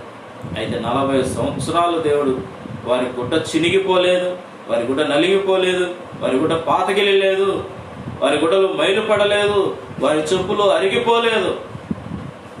ఎంత గొప్ప దేవుడు, ఎంత గొప్ప దేవుడు. తన ప్రేమ ఎలా ఉంది చూసారా? కౌగిలించుకుంటున్నాడు, ఆదరిస్తున్నాడు, ప్రేమిస్తున్నాడు, పోషిస్తున్నాడు, భోజనం పెడు. వారి మీద ఉన్న కాడిని తీసివే. 8 చూస్తే పూర్వకాలమందే నేను వారి కాడిని విరగ్గొట్టి తిని అంటాడు. పూర్వకాలమందే నేను వారి కాడిని విరగ్గొట్టి తిని. కనుక దేవుడు వారి కాడిని విరగ్గొట్టేశాడు, వారి కాడిని తీసివేశాడు. ఒక మనుషులు స్నేహబంధం తోడుకొని పోనట్లు నేను వారితో స్నేహబంధం చేసి తిని, వారి మీద కాడి తీసివేసి తిని, వారికి భోజనం పెట్టి తిని. ఇంత గొప్ప ధన్యత దేవుడు ఇస్తే మానవుడు ఏం చేస్తున్నాడంటే ఇక్కడ మనం చూస్తాం, తిరుగుబాటు చేస్తున్నాడు. ఆకాశమా ఆలకించము, భూమి చెవియొక్కము. ఇదిగో ప్రజలు తిరుగుబాటు చేశారు. నేను వారిని గొప్పవారిగా చేస్తుని, నేను వారిని ఆశీర్వదించాను, పాలు తేనెలు ప్రవహించే దేశంలో వారిని నడిపించాను, ఆశీర్వాదకరమైన పట్టణానికి వారిని నడిపించాను. అయినప్పటికీ వారేం చేస్తున్నారంట? నా మీద తిరుగుబాటు చేస్తున్నారు. ఈ తిరుగుబాటు ద్వారానే, ఈ తిరుగుబాటు కారణం చేతనే ఇజ్రాయెల్ పేరు నశించిపోతున్నారు. ఇజ్రాయెల్ ప్రజలు మరి యూదులు నశించిపోతున్నారు. దేవుని శాపానికి, దేవుని కోపానికి లోనైపోతూ వస్తుంటున్నారు. అందుకే మనం చదువుకున్న భాగంలో మనం చూస్తే ఇర్మియా గ్రంథంలో 14వ అధ్యాయం 9వ చదువుతూ వస్తున్నాం. చికిత్స లేదు, సమాధానం లేదు, నెమ్మది లేదు, బాధే తగులుతుంది. ఏంటి కారణం? ఏంటంటే అరికాలు మొదలుకొని తల వరకు స్వస్థతలు, రోగాలతో బాధపడు రకరకాలైనటువంటి వ్యాధులు, అంతు చిక్కినటువంటి రోగాలు బయలుపరచబడుతున్నాయి. సంవత్సరానికి ఒక తెగుళ్ళు వస్తుంది. ఈ సంవత్సరంలో 2020లో వచ్చిన తెగులు కరోనా వైరస్. దీనికి చికిత్స లేనటువంటి వైరస్. అన్నిటికి కనుక్కున్నారు చికిత్స, అన్నిటికి కనుక్కున్నారు వ్యాక్సిన్లు. అయితే దీనికి కనుగొనలేకపోతున్నారు. దీని ద్వారా మానవునికి బాధ్యత కలుగుతుంది, మానవునికి దుఃఖము, వేదన కలుగుతుంది, నష్టమే కలుగుతుంది. సమాధానం కోల్పోతున్నాడు, కుటుంబంలో నెమ్మది కోల్పోతున్నాడు. ఒక ఇంట్లో ఒక వ్యక్తికి వచ్చిందంటే ఆ వ్యక్తి తీసుకెళ్ళిపోతున్నారు. ఇంట్లో నెమ్మది లేదు, సమాధానం లేదు. ఆ వ్యక్తి ద్వారా ఇంట్లో అందరికీ వ్యాప్తి చెందడం, వారి ద్వారా వారి గ్రామంలో, ఆ ఊరిలో, ఆ వీధిలో, ఇరుపొరు వారికి నెమ్మది లేని జీవితాలు. కనుక దేవుని ప్రజలారా, దేవుని బిడలారా, దేవుని వాక్యం వింటున్నటువంటి దేవుని బిడలారా, దయచేసి ఆలోచించండి. మనం రాకడ దినాల్లో ఉంటున్నాం, అంత్య దినాల్లో ఉంటున్న సంఘం ఎత్తబడేటువంటి పరిస్థితులు ఆసనమవుతూ వస్తుంటున్నాయి. కనుక దేవుని వాక్యం సెలవిస్తుంది, దేవునికి లోబడితే మానవుడు ఎలా ఉన్నాడంట? పాపిష్టి జనమా, దోషపూరితమైన ప్రజలారా, దుష్ట సంతానమా, చెరుపు చేయి పిల్లారా, మీకు శ్రమ. ఇశ్రాయేలు దేవుని యొక్క పరిశుద్ధ దేవుని దూషింతురు. కనుక ప్రజలు ఇప్పుడు అలానే ఉంటున్నారు, దేవుని దూషిస్తున్నారు. అనేకులు క్రైస్తవులను హింసిస్తున్నారు, తిరుగుబాటు చేస్తున్నారు, దేవుని వాక్యం వినిపించే సేవకులను కొడుతున్నారు, సువార్త వినిపించకుండా చేస్తున్నారు. భయంకరమైనటువంటి పరిస్థితులు, భయంకరమైనటువంటి మరి పనులు చేస్తూ వస్తుంటున్నారు క్రైస్తవుల పట్ల, సేవకుల పట్ల, దేవుని బిడ్డల పట్ల. అందుకే దేవుని ఉగ్రత రగులుకుంటూ వస్తుంది. కనుక దేవుని వాక్యానికి లోబడదాం, దేవుని రాజ్యం కొరకు సిద్ధపరచబడదాం. ఆయన వైపు తిరుగుదాం, ఆయన వైపు తిరుగుదాం, ఆయన సన్నిధికి వద్దాం, ఆయన రక్తం క్రిందికి వద్దాం, ఆయన నిబంధన కిందికి వద్దాం. అప్పుడే మనం పరిశుద్ధపరచబడతాం, అప్పుడే నూతన పరచబడతాం, దేవుని రాజ్యంలో చేర్చబడతాం, దేవుని రాజ్యంలో మరి ఎన్నుకోబడతాం. లేకపోతే మళ్ళా మనం దేవుని రాజ్యంలో త్రోసివేయబడేటువంటి వారు. మన పేర్లు జీవగ్రంథంలో లిఖించబడవు. కనుక దేవుని గ్రంథంలో మన పేర్లు మరి లిఖించబడాలంటే, జీవగ్రంథంలో మన పేర్లు ఉండాలంటే మనం దేవునికి అనుగుణముగా మనం జీవించాలి. అరికాలు మొదలుకొని అరికాలు స్వస్థత కొంచెం ఎక్కడ చూచినను గాయములు, దెబ్బలు, పచ్చిపుండ్లు, అవి పిండబడలేదు, కట్టబడలేదు, తైలంతో మెత్తబడి చేయలేదు. మీ దేశం పాడైపోయేను. దేశము పాడైపోతూ ఉంది, దేశం పాడైపోతూ ఉంది. కనుక దేశం పాడైపోతూ ఉంది. ప్రియమైనటువంటి దేవుని పిల్లలారా, ఈ దినాల్లో దేశాలు చూస్తే ఆయా దేశాల్లో మరి దేశాలు నాశనం అయిపోతుంది, దేశాలు పాడైపోతుంది.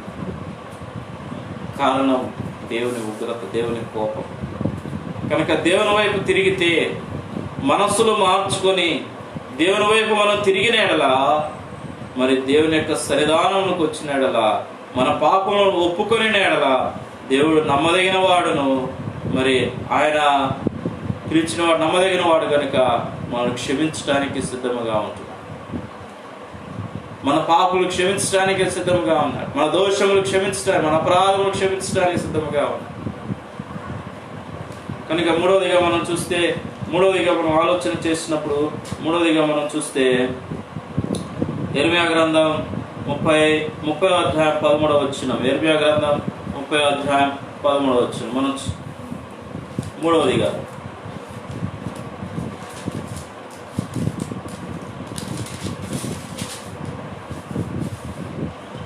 యెరెమీయా గ్రంథం 30వ అధ్యాయం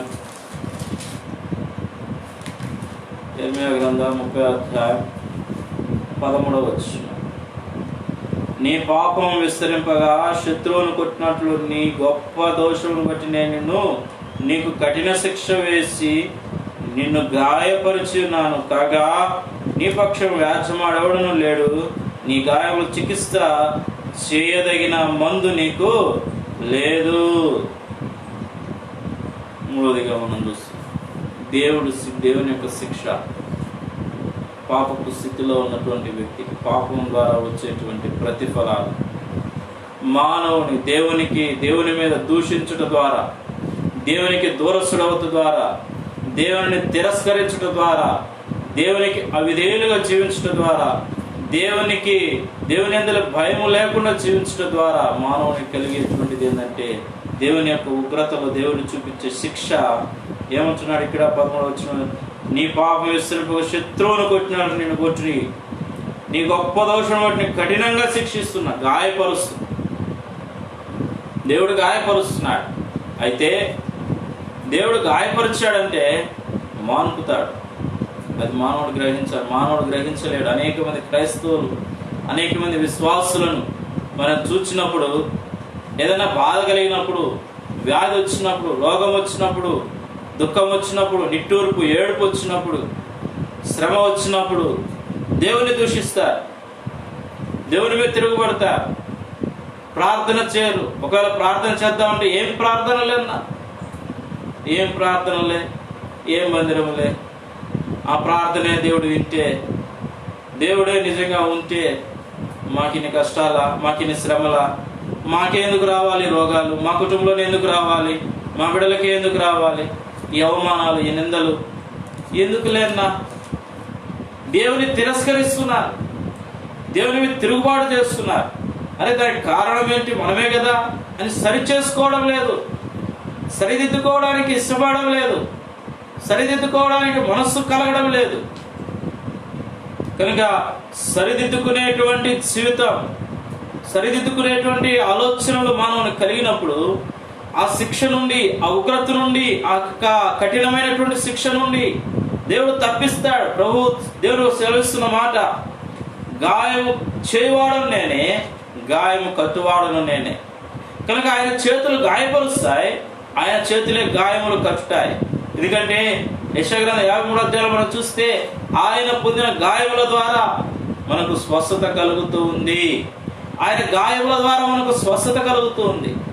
ఆయన పొందిన దెబ్బల చేత మనకు విమోచన కలుగుతుంది, విడుదల కలుగుతూ ఉంది. కనుక ఆయన గాయములు మనకు స్వస్థపరుస్తున్నాయి. ఆయన గాయపరుచువాడు. ఎందుకు నిమిత్తమే గాయపరుస్తాడంటే నిన్ను సరిచేయడానికి, నీ జీవితం సరిచేయడానికి, నిన్ను బాగు చేయడానికి, తిరిగి సమకూర్చుకోవడానికి. ఎవరు నశించుట ఆయనకి ఇష్టం లేదు కనుక ఆయన ఆలస్యము చేస్తున్నాడు.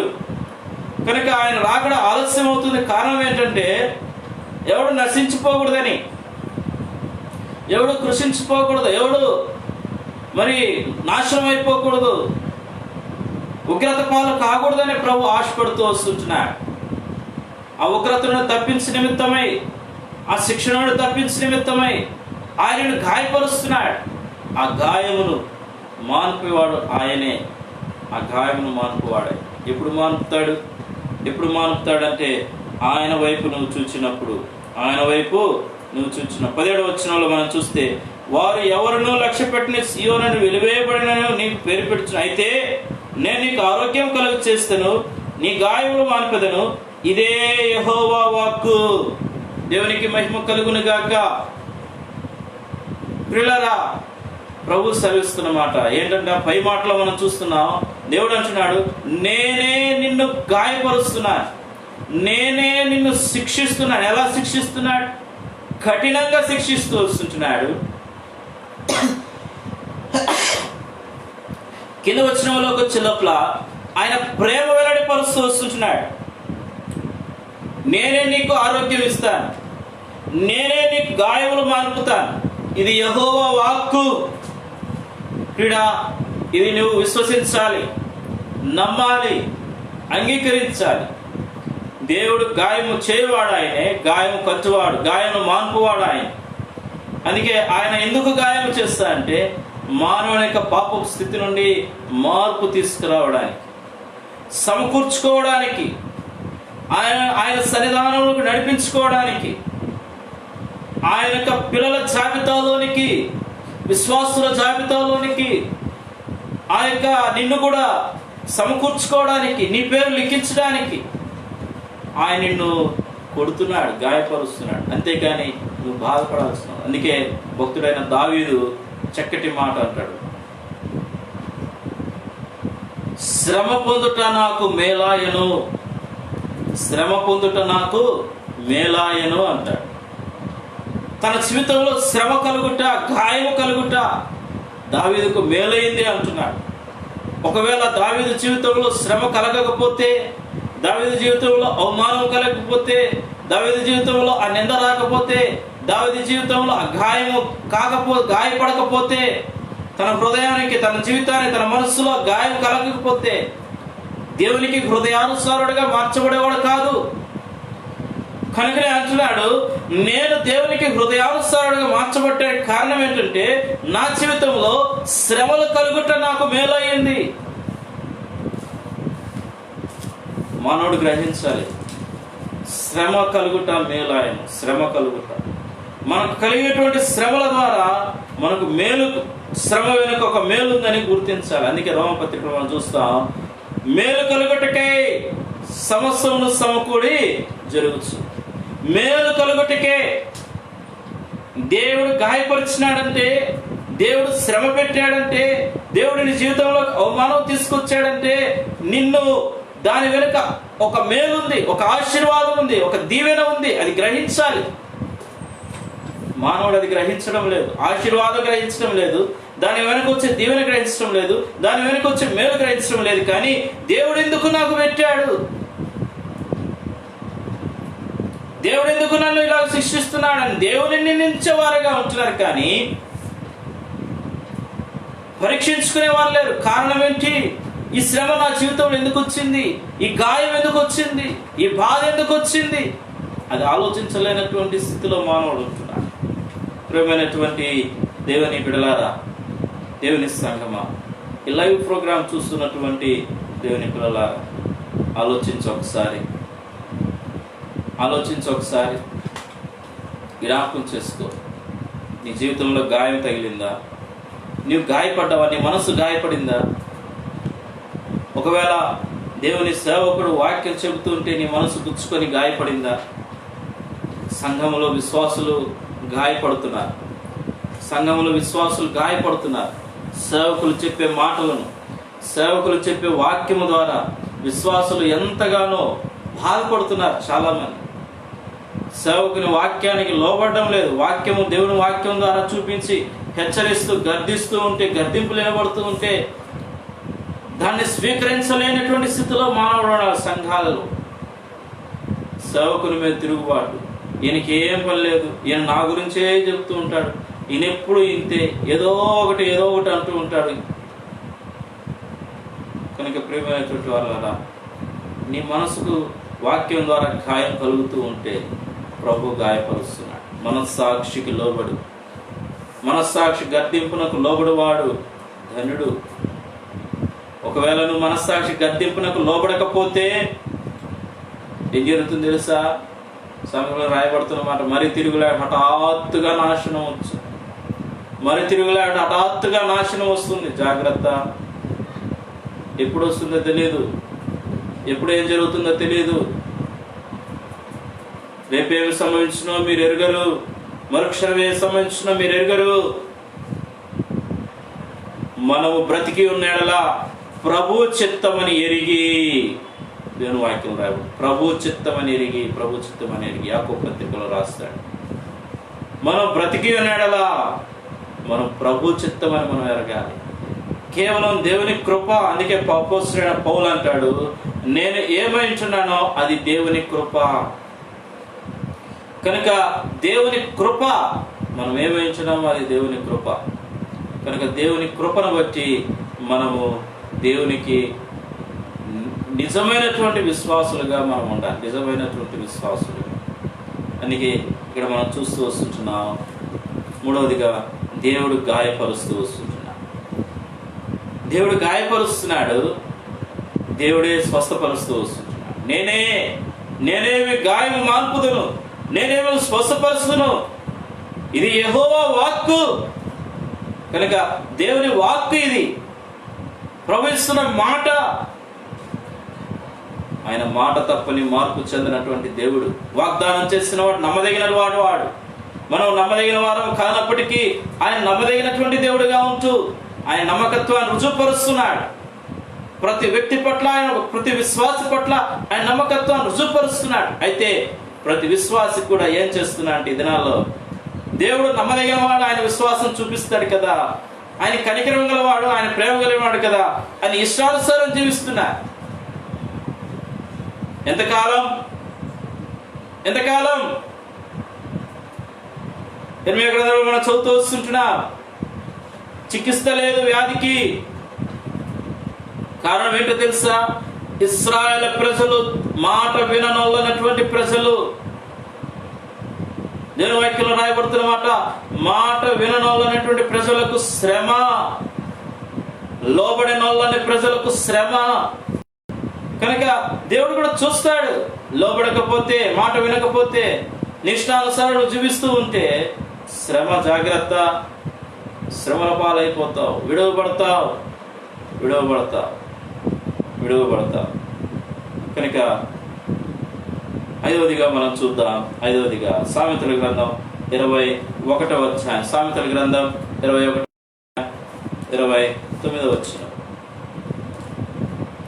సామెతల గ్రంథం 21వ అధ్యాయం 29 వచనం. భక్తిహీనుడు తన ముఖం మార్చుకుని, యథార్థవంతుడు తన ప్రవర్తనను చక్కపరుచుకున్నాడు. కనుక భక్తిహీనుడు తన ముఖం మార్చుకుంటాడు. నిజమే, పైకి భక్తి కలిగిన వారి వలె కనబడుతున్నారు, కానీ వారి లోపట ఎలా ఉందంట? మోసముతోనూ కపటముతో నిండి ఉన్నారు. కుట్ర, కుళ్ళు, అసూయ, ద్వేషము. పైకేమో భక్తి కలిగినటువంటి వారు, అబ్బో ఇంత భక్తి పరులను ఎక్కడ చూడలేదే, ఇంత ప్రార్థనా పరులను ఎక్కడ చూడలేదే, ఇంత విశ్వాసులను ఎక్కడ చూడలేదే. నటనా జీవితం, వేషధారణతో కూడిన జీవితం. అందుకే మత్తయి సువార్తలో ప్రభువారు అంటాడు, అయ్యో వేషధారులారా, అయ్యో వేషధారులారా, నేను ఎంతకాలం మీ మధ్యలో ఉంటును, నేను ఎంతకాలం మీ మధ్యలో చేసిన అద్భుతాలను ఈ పాటికే తూరు సీదోను పట్టణంలో చేసినట్లా వారు మారు మనసు పొందుదురే. ఈ తూరు సీదోను పట్టణం అన్యులు, దేవుని ఎరగనటువంటి వారు, శక్తిమైన ప్రజలు, విగ్రహారాధికులు, దోషపూరితమైన ప్రజలు, రక్షణ లేనటువంటి వారు. అందుకే ప్రభు అంటున్నాడు, తూరు సీదోను పట్టణంలో మీ మధ్యలో చేసిన అద్భుతాలు, మీ మధ్యలో చేసిన సేవ, మీ మధ్యలో చేసిన సువార్త, మీకు వినిపించిన వాక్యమును వారికే వారి మధ్యలో చేస్తుంటే ఈ పాటికి పట్టణాలు మారిపోయి ఉంటాయి. నిజమే, సంఘాల్లో దేవుని వాక్యం వినబడుతూ ఉంటే విశ్వాసులు మారడం లేదు, కానీ అన్యుడు మార్పు చెందుతున్నాడు. ఒక విశ్వాసి తన జీవితం మార్చుకొని దేవునికి అనుకూలంగా, దేవునికి ఇష్టడుగా జీవించడానికి ఇష్టపడలే. ఇగో ఫీలింగ్,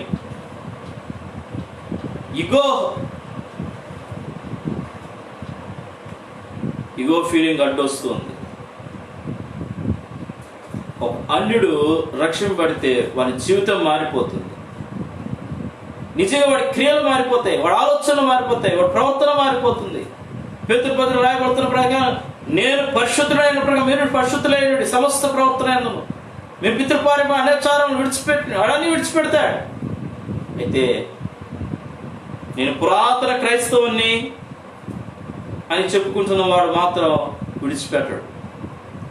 మర్రి చెట్టు ఊడలాగా ఊగుతూ ఉంటాడు. ఆ మర్రి చెట్టు ఊడ పాతుకొని భూమిలో పాతపడి మళ్ళా చెట్టు ఆ మరి ఊడ చెట్టు మానే ఆ చెట్టుకు మళ్ళా ఊడలు వచ్చి ఊగుతూనే ఉంటారు. అంటే వాడి కుటుంబంలో వాడు ఊగినట్టే వాడి పిల్లలు ఊగుతూ ఉంటారు. మూర్ఖంగా ఉంటారు, సంఘాల్లో మూర్ఖంగా ప్రవర్తిస్తూ ఉంటారు. జాగ్రత్త సుమి, ఒకానొక దినం రాబోతుంది, ప్రభు దినం. ఆ దినమున నువ్వు మూతి ముడుచుకుంటావు. ఈ దినం నువ్వు సరి చేసుకోకపోతే యథార్థవంతుడు తన ప్రవర్తన చక్కపరుచుకును. ఈ దినం నీ ప్రవర్తనను చక్కపరుచుకోకపోతే ఆ దినాన్ని నువ్వు మూతి ముడుచుకుంటావు, నీ ముఖం చిన్నపుచ్చుకుంటావు. అయ్యో రొమ్ము బాదుకుంటా, ఏం చేయలేవు. చేతులు కాలినాక ఆకులు పట్టుకోవడం కంటే కాలకముందు ఆకులు పట్టుకోవడం మేలు. కనుక చేతులు కాలేంత వరకు ఉండక చేతులు కాలకముందే ఆకులు పట్టుకో. పరిస్థితి దిగజారకముందే, పరిస్థితులు తారుమారు కాకముందే మరి దేవుని సన్నిధానంలోకి నువ్వు వచ్చి దేవుని పాదాలు పట్టుకుంటే యథార్థముగా దేవుని సన్నిధిలో నీ పాపను ఒప్పుకొని తిరుగు నీ జీవితం మార్చుకొని దేవుని సన్నిధిలో క్షమాపణ పొంది దేవుని వైపు తిరిగితే దీవించబడతాం, రక్షించబడతాం. దావీదు జీవితం మనం చూస్తాం. పశ్చాత్తాపడుతున్నాడు, సమకూర్చబడ్డాడు, దేవునికి హృదయానుసారుడిగా మార్చబడిపోయాడు. నోవా జీవితంలో మనం చూస్తే, నోవా కాలంలో ప్రజల యొక్క హృదయాలు బహు ఘోరమైనవి. అట్టి ప్రజల మధ్యలో నీతిమంతుడుగా నోవా కనపడ్డాడు. నోవా కుటుంబం రక్షింపబడింది. నోవా కుటుంబము ఆశీర్వదించబడింది. కనుక ఎంత గొప్ప ధన్యతలు మనం చూస్తూ వస్తుంటున్నాం. ఎంత గొప్ప ధన్యతలు. గాయం చేయవాడు ఆయనే, గాయం పట్టువాడు ఆయన.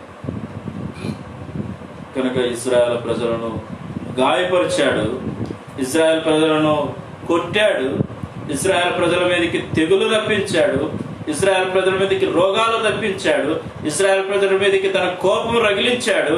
అయితే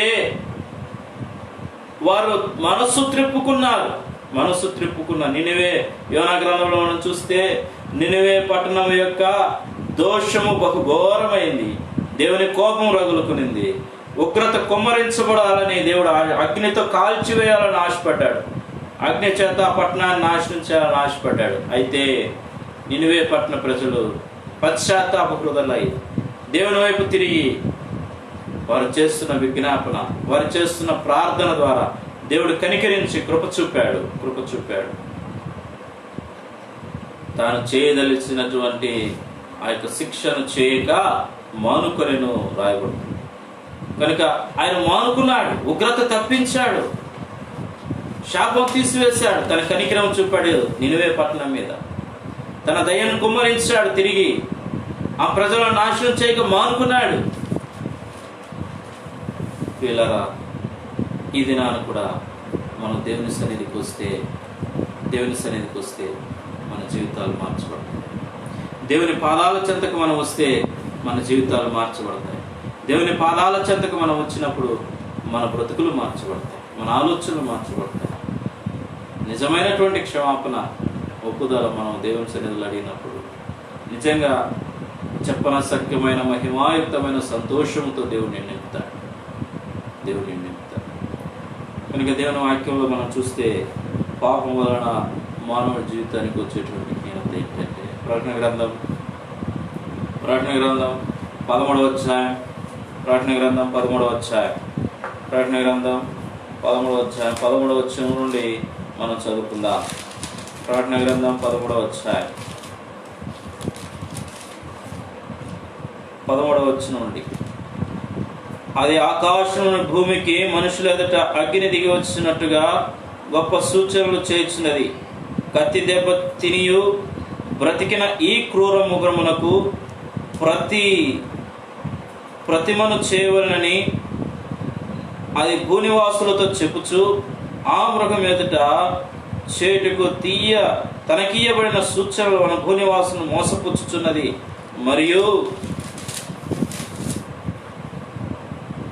మృగం యొక్క ప్రతిమ మాట్లాడును, ఆ మృగం యొక్క ప్రతిమకు నమస్కారము చేయని వారిని హతము చేయనట్లు ఆ మృగం యొక్క ప్రతిమకు ప్రారంభించుటకై దానికి అధికారం ఇవ్వబడను. కాగా కొద్దివారు కానీ, గొప్పవారు కానీ, ధనికులు కానీ, దరిద్రులు కానీ, స్వతంత్రులు కానీ, దాసులు కానీ అందరూ తమ కుడి చేతి మీద అయినను తమ నొసటి అందైనను ముద్ర వేయించుకున్నట్లు ఆ ముద్ర అనగా ఆ మృగము పేరైనను దాని పేరిట సంఖ్య అయినను గలవాడు తప్ప క్రయ విక్రమం చేయుటకు మరి ఎవరికి అధికారం లేకున్నట్లు అది వారిని బలవంతము చేయుచున్నది. బుద్ధి గలవాడు మృగం యొక్క సంఖ్యను లెక్కింపునేమో, అది ఒక మనుషుని సంఖ్యయే, ఆ సంఖ్య 666. ఇందులో జ్ఞానము కలదు. ఆ సంఖ్య మనుషుని యొక్క సంఖ్య. నిజమే, పాపపు స్థితిలో విడువబడినటువంటి వాని స్థితిగతి, విడువబడినటువంటి వాని పరిస్థితిని మనం ఆలోచన చేస్తే, వాని యొక్క పాపపు జీవితం ద్వారా, దేవునికి అవిధేయుడిగా జీవించడం ద్వారా, నిర్లక్ష్యమైన జీవితంతో గడపడం ద్వారా, దేవుని అందులో భయం లేని జీవితం గడపడం ద్వారా వాడి లోకంలో విడిచిపోయి సంఘం ఎత్తబడినప్పుడు ప్రభు మేఘారుడై ప్రధాన బోర శబ్దముతోనూ, దూతతోనూ, బోరధ్వనితోనూ, ఆర్భాటముతోనూ, ఆకాశ మేఘారుడై మేఘమండలం మీద ఆయన వచ్చినప్పుడు సంఘం ఎత్తబడుతుంది. కనురెప్పపాటులో సంఘం ఎత్తబడుతుంది. మృతులైన వారు లేస్తారు, పునరుద్ధానంలో లేపబడతారు, సమాధులు తెరవబడతాయి. అందరూ కూడా అన్ని దేవుని మధ్యాకాశంలో కలుసుకుంటారు. రక్షణ లేనివారు, మారు మనసు లేనివారు, నిర్లక్ష్యంగా జీవించిన వారు, అయోగ్యులుగా ఉన్నవారు, వీరందరూ కూడా ఎలా ఉంటారంటే విడవబడిన వారి పరిస్థితి ఏంటి? విడవబడిన వారి పరిస్థితి ఏంటంటే దేవుని వాక్యంలో చూస్తున్నాం, అది బలవంతం చేస్తున్నారు. 666 అనేటువంటి ముద్ర, ఇది ఒక మనుషుని సంఖ్య. మనిషి దేవుని స్థానాన్ని ఎన్నటి కూడా చేరలేడు. ఒక మనుషుని సంఖ్య ఇది. ఒక మనుష్యుడు దేవుని స్థానాన్ని ఎన్నటికి చేరలేడు. ఎందుకు తెలుసా? దేవుడు మానవుని కొంచెం తక్కువగా చేశాడు, కానీ దేవునితో సమానునిగా చేయలేదు. ఇదే ప్రకటనలో మనం చూస్తాం. దేవుని వాక్యంలో మనం చూస్తే ప్రకటన గ్రంథంలో రాయబడుతున్న మాటలు, నేను మీ హృదయపు వాకిట నిలబడి తలుపు తట్టుచున్నాను, నేను వానితోనూ వాడు నాతోనూ కలిసి భోజనం చేయడం, సహవాసంలో ఉంటాం. దేవుని వాక్యం రాయబడుతుంది. అయితే ఈ సహవాసం ఏంటంటే ఆయనతో నీవు ఆయనతో కలిసి సహవాసం అంటే ఆత్మీయ జీవితంలో సహవాసం, ఆత్మీయ అనుభవంలో సహవాసం, పరలోక రాజ్యంలో తేజోవాసులైన పరిశుద్ధుల స్వాస్థ్యంలో పాలిభాగస్తులు. ఇది సహవాసం, పరిశుద్ధులతో కలిసి ఆయన ఆరాధించేదని, ఒక సహవాసం ఉన్నదని. కనుక ఈ సహవాసం ప్రభు సెలవిస్తున్నాడు. అయితే మానవుడు దేవుని యొక్క స్థానాన్ని ఎన్నటికి కూడా చేరుకోలేడు. అయితే సాతానుడు ఏం చేస్తున్నాడంటే, ఒక దూతను పంపి అంత్యక్రీస్తుగా ఒక మనుష్యుడిని పరిచయం చేస్తున్నాడు. భూలోకంలో తన దూతను పంపుతూ వస్తుంటున్నాడు. తన దూతను పంపి అంత్యక్రీస్తుగా ఈ లోకానికి పరిచయం చేస్తున్నాడు. ఆ సాతాను ఎన్నుకున్నటువంటి సంఖ్య 6. సాతాను ఎన్నుకున్న సంఖ్య 6. కనుక ఆ మనుషుని సంఖ్య 6. ఆ యొక్క అంత్యక్రీస్తు సంఖ్య ఏంటంటే 6. కనుక దేవుని సంఖ్య 7. ఇది సంపూర్ణతకు సాదృశ్యం.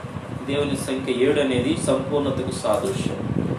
అంత్యక్రీస్తు తనే దేవుని చెబుతూ లోకములో ప్రభువును లేకుండా చేయడానికి ఎంతో ప్రయత్నం చేస్తుంది, ఎన్నో సూచక క్రియలు చేస్తుంది. దానికి ఈ సాతానుడు తన దూతకు అంత్యక్రీస్తుకు కొన్ని శక్తులు ఇస్తున్నాడు, అధికారాలు ఇస్తున్నాడు. అది మానవుని మోసపుచ్చుటకు, దేవుని మానవుని ఎదుట మోసపుచ్చుతుంది. తన సూచక క్రియల ద్వారా మోసపుచ్చుతూ ఉంది. తన యొక్క అద్భుతాల ద్వారా మోసపుచ్చుతూ ఉంది. నేనే క్రీస్తునని చెప్పుకుంటూ అనేకమైన తప్పుడు బోధల ద్వారా, తప్పుడు క్రియల ద్వారా అనేకుల ప్రజలను మోసం చేస్తూ హృదయాలను దోచుకుంటూ వస్తుంటున్నాడు. దేవుని స్థానాన్ని ఆక్రమించుకోవాలనుకుంటుంది. దేవుని స్థానాన్ని ఇది స్వాధీనం చేసుకోవాలని ఎంతగానో ప్రయాసపడుతుంది. కాబట్టి దేవుని స్థానాన్ని ఏమాత్రం కూడా ఇది చేరుకోవడానికి అవకాశం లేదు. కనుక దేవుని స్థానం అనగా అందుకే సాతానుడు ఎన్నుకున్నాడు. మరి ఆ అంత్యక్రీస్తు సంఖ్య 6 సాతానుకు లక్కీ నెంబర్. సాతాను ఎన్నుకున్న నెంబరు 66. అందుకే 666 తన సంఖ్య అది. ఎందుకంటే దేవుని సంఖ్య సంపూర్ణత సంఖ్య, పరిపూర్ణత సంఖ్య 7. 666 పెద్ద సంఖ్య, దేవుని సంఖ్య 7. కనుక దేవుని సంఖ్య కన్నా 2 రెట్లు ఎక్కువ 666 పెద్ద సంఖ్య. నేను దేవుని కన్నా ఎక్కువ అని చూపించుకుంటుంది. కనుక దేవుని కన్నా ఎక్కువ అని చూపించుకుంటుంది. అయితే వాక్య ప్రకారంగా మనం ఆలోచన చేస్తే 6 అనేది ఎలా ఎత్తుకున్నా 7 కన్నా చిన్నదే, అంతేకాని 7 కన్నా పెద్దది కాదు. 7 కన్నా పెద్ద సంఖ్య కాదు కూడా. కనుక 7 అనేది దేవుని సంఖ్య, అది పరిపూర్ణమైనటువంటి సంఖ్య. ఈ 666 అనేది సాతాను సంఖ్య. ఈ సాతాను సంఖ్య ఎప్పుడు కానీ దేవుని సంఖ్యకు మించింది కాదు, మించిపోదు కూడా. 66 7 కాదు, 766 కాదు. కనుక అది దేవుని ప్రజలను ఈ లోకంలో మభ్యపెట్టడానికి, దేవుని ప్రజల యొక్క విశ్వాసమును తప్పిపుచ్చడానికి, త్రోవను తప్పించడానికి కొరకై ఇలాగున తన యొక్క ఆలోచన ద్వారా సంఖ్యలు మార్చి మరి ప్రజలను మోసపుచ్చుతూ ఉంది. అంతేకాదు అది చేసినటువంటి పని ఏంటంటే ప్రతి వ్యక్తికి వారి మణికట్టుల మీదైనను నొసట్ల మీదైనను ఆ యొక్క ముద్ర వేయించుకోవాలి. ఆ ముద్ర వేయించుకుంటేనే నీకు అన్నీ కూడా ఈ లోకంలో దొరుకుతాయి. క్రయ విక్రయాలు చేయడానికి అన్నీ కూడా మరి ఈ లోకంలో నీకు దొరికేదిగా ఉంటుంది. లేకపోతే ఆ ముద్ర వేసుకోకపోతే ఈ లోకంలో నీకు తినడానికి ఆహారం దొరకదు, తాగడానికి నీళ్లు దొరకవు. ఎంతో భయంకరమైనటువంటి పరిస్థితులను నీవు ఎదుర్కోవాల్సి వస్తుంది. కనుక ఆ భయంకరం ఇప్పుడు మనం చూస్తున్న ఈ కరోనా పరిస్థితికి, కరోనా వైరస్ వ్యాప్తి చెందడంతోనే ఎక్కడ కూడా మరి ఏమీ దొరకడం లేదు. మానవుడు ఎంత ఇబ్బంది పడుతున్నాడు. మార్కెట్లు ఉండడం లేదు, వ్యాపారాలు ఉండడం లేదు, నిత్యావసరాలు దొరకడం లేదు. ఎంతో భయంకరమైన పరిస్థితి రాబోతుంది. దీనికన్నా భయంకరమైన పరిస్థితి రాబోతుంది. ఇప్పుడన్నా 1 గంట పర్మిషన్ ఇస్తున్నారు, లేదా మధ్యాహ్నం వరకు పర్మిషన్ ఇస్తున్నారు. కొన్ని ప్రాంతాల్లో సాయంకాలం వరకు పర్మిషన్ ఇచ్చారు. ఇప్పుడన్నా దొరుకుతున్నాయి. అయితే ఆ దినాల్లో నీవు ముద్ర వేసుకుంటే కానీ నీకు దొరకదు. ముద్ర లేకపోతే నీకేమాత్రం దొరకదు. ఏం చేస్తావు అప్పుడు? ఏం చేస్తావు? అందుకే కాలము సమీపిస్తుంది. అందుకే పేతురు అన్నిటి అంతము సమీపమాయను, అన్నిటి అంతము సమీపమాయను. కనుక అన్నిటి అంతము సమీపమైంది కనుక స్వస్థ బుద్ధి గలవారై మెలకువగా ఉండి ప్రార్థించు. కనుక అన్నిటి అంతము సమీపమవుతుంది కనుక స్వస్థ బుద్ధి గలవారై ప్రార్థించు. సాతానుడు ఎవరు మృంగుదనాన్ని గర్జించు సింహం వలె తిరుగుతూ వస్తున్నాడు. పరలోకం నుండి ప్రభు కూడా నీ కొరకు ఎదురు చూస్తున్నాడు. రక్షింపనేరకున్నట్లు తన హస్తము కురుచకాలేదు. దినమెల్లా నీ కొరకు ఆయన చేతులు చాచి ఉంచుతున్నాడు. దినమెల్లా నీ కొరకు ఆయన చేతులు చాచి నా కుమారుడా, నా కుమార్తె రా అని ఆహ్వానిస్తున్నాడు. ఆయన సన్నిధికి వస్తే నువ్వు రక్షించబడతావు. ఆయన సన్నిధికి వస్తే నువ్వు దీవించబడతావు. ఆయన సన్నిధికి వస్తే నిత్య రాజ్యంలో చేర్చబడతావు. లేకపోతే నిత్య నాశనానికి వెళ్ళిపోతావు. ఆలోచించుకొని నీ జీవితం ఎలా ఉంది, నీ పరిస్థితి ఏంటి, నీ స్థితిగతి ఏంటి? అందుకే దేవుని వాక్యంలో మనం చూస్తే యెహోవా దొరుకు కాలమున ఆయనను వెదుకుడి. యెహోవా దొరుకు కాలమున ఆయనను వెదుకుడి. ఆయన సమీపముగా ఉండగా ఆయనను వేడుకొనండి. యెహోవా దొరుకు కాలమున ఆయన వేడుకో. యెహోవా దొరుకు కాలమున ఆయన సన్నిధికి రా. ఆయన సమీపముగా ఉన్నాడు. కనుక ఆయన సమీపముగా ఉండగానే నువ్వు ఆయన సమీపముకి రా. ఆయన నీ సమీపానికి వచ్చాడు. పరలోకం నుండి ఆ మహిమను విడిచిపెట్టి నిన్ను రక్షించుట కొరకై, నిన్ను క్షమించుట కొరకై, నిన్ను విమోచించుట కొరకై ఆయన నీ సన్నిధానమునకు వచ్చాడు. ఆయన ఈ భూమి మీదకి వచ్చాడు, నీ దగ్గరికి వచ్చాడు. నీవు ఆయన దగ్గరికి రాలేవా? పరలోకం నుండి ఆయన నీ దగ్గరికి వచ్చినప్పుడు నీవు ఆయన పదాల చెంతకు రాలేవా? ఆయన సన్నిధికి వస్తే నీవెంత రక్షింపబడతావు. ఆయన సన్నిధికి నీవు వస్తే నువ్వు దీవించబడతావు. ఆయన సన్నిధికి నీవు వస్తే నువ్వు ఆశీర్వదించబడతావు. ఆయన సన్నిధికి నీవు వస్తే నీవు దేవుని రాజ్యంలో చేర్చబడతావు. ప్రియమైనటువంటి దేవుని సంగమా, ప్రియమైన దేవుని పిల్లలారా, ఈ రాత్రికాల సమయంలో జ్ఞాపకం చేసుకో. నీ పాపపు స్థితిని బట్టి నీవు ఏ స్థితిలో ఉంటున్నావు? గాయములు కలుగుతున్నటువంటి స్థితిలో ఉన్నావా? దేవునికి దూరం అయిపోతూ ఉన్నావా? దేవునికి దూరస్తులుగా ఉంటున్నావా? ఎలాంటి పరిస్థితుల్లో నీవు ఉంటున్నావు ఒకసారి ఆలోచించి. అందుకే దేవుని వాక్యంలో మనం చూస్తున్నాం. ఇర్మీయా గ్రంథం వల్ల మనం చదువుకుంటే, ఇర్మీయా గ్రంథం మళ్ళీ మొదట చదువుకున్నటువంటి వాక్య భాగాన్ని ఒకసారి చదువుకుంది. ఇర్మీయా గ్రంథం 14వ అధ్యాయం.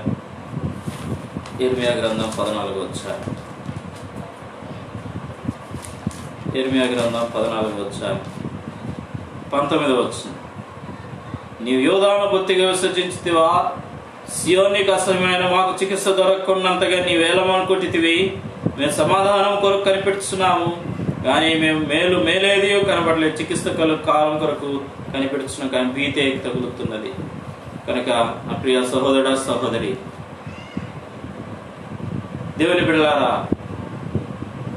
ఈ రాత్రికాల సమయంలో పరిశుద్ధాత్మ దేవుడు నీతో, నాతో, మనతో మాట్లాడుతున్న మాట, దేవుని వైపు తిరిగి. చికిత్స దొరకనటువంటి కాలము, చికిత్స లేనటువంటి వ్యాధులు, వీటి వల్ల మానవుడు సమాధానం కోల్పోతున్నాడు, నెమ్మది కోల్పోతున్నాడు, స్వస్థతలు దొరకడం లేదు. మానవుడు ఇదిగో దేవుని వాక్యం మనం చూస్తున్నాం, అంత్యక్రియలు చేస్తున్న సూచక క్రియలు. దేవుడికి అద్భుతాలు చేస్తాడు, అంత్యక్రియలు అద్భుతాలు చేస్తాడు. అనేకులు ఇప్పుడు దేవుని వాక్యాన్ని నమ్మడం లేదు, స్వస్థతల మీద ఆధారపడుతున్నారు. హీలింగ్స్ కావాలి, ఎక్కడ స్వస్థతలు దొరుకుతున్నాయంటే అక్కడ పరిగెత్తడమే, గుంపులు పరిగెడుతున్నారు.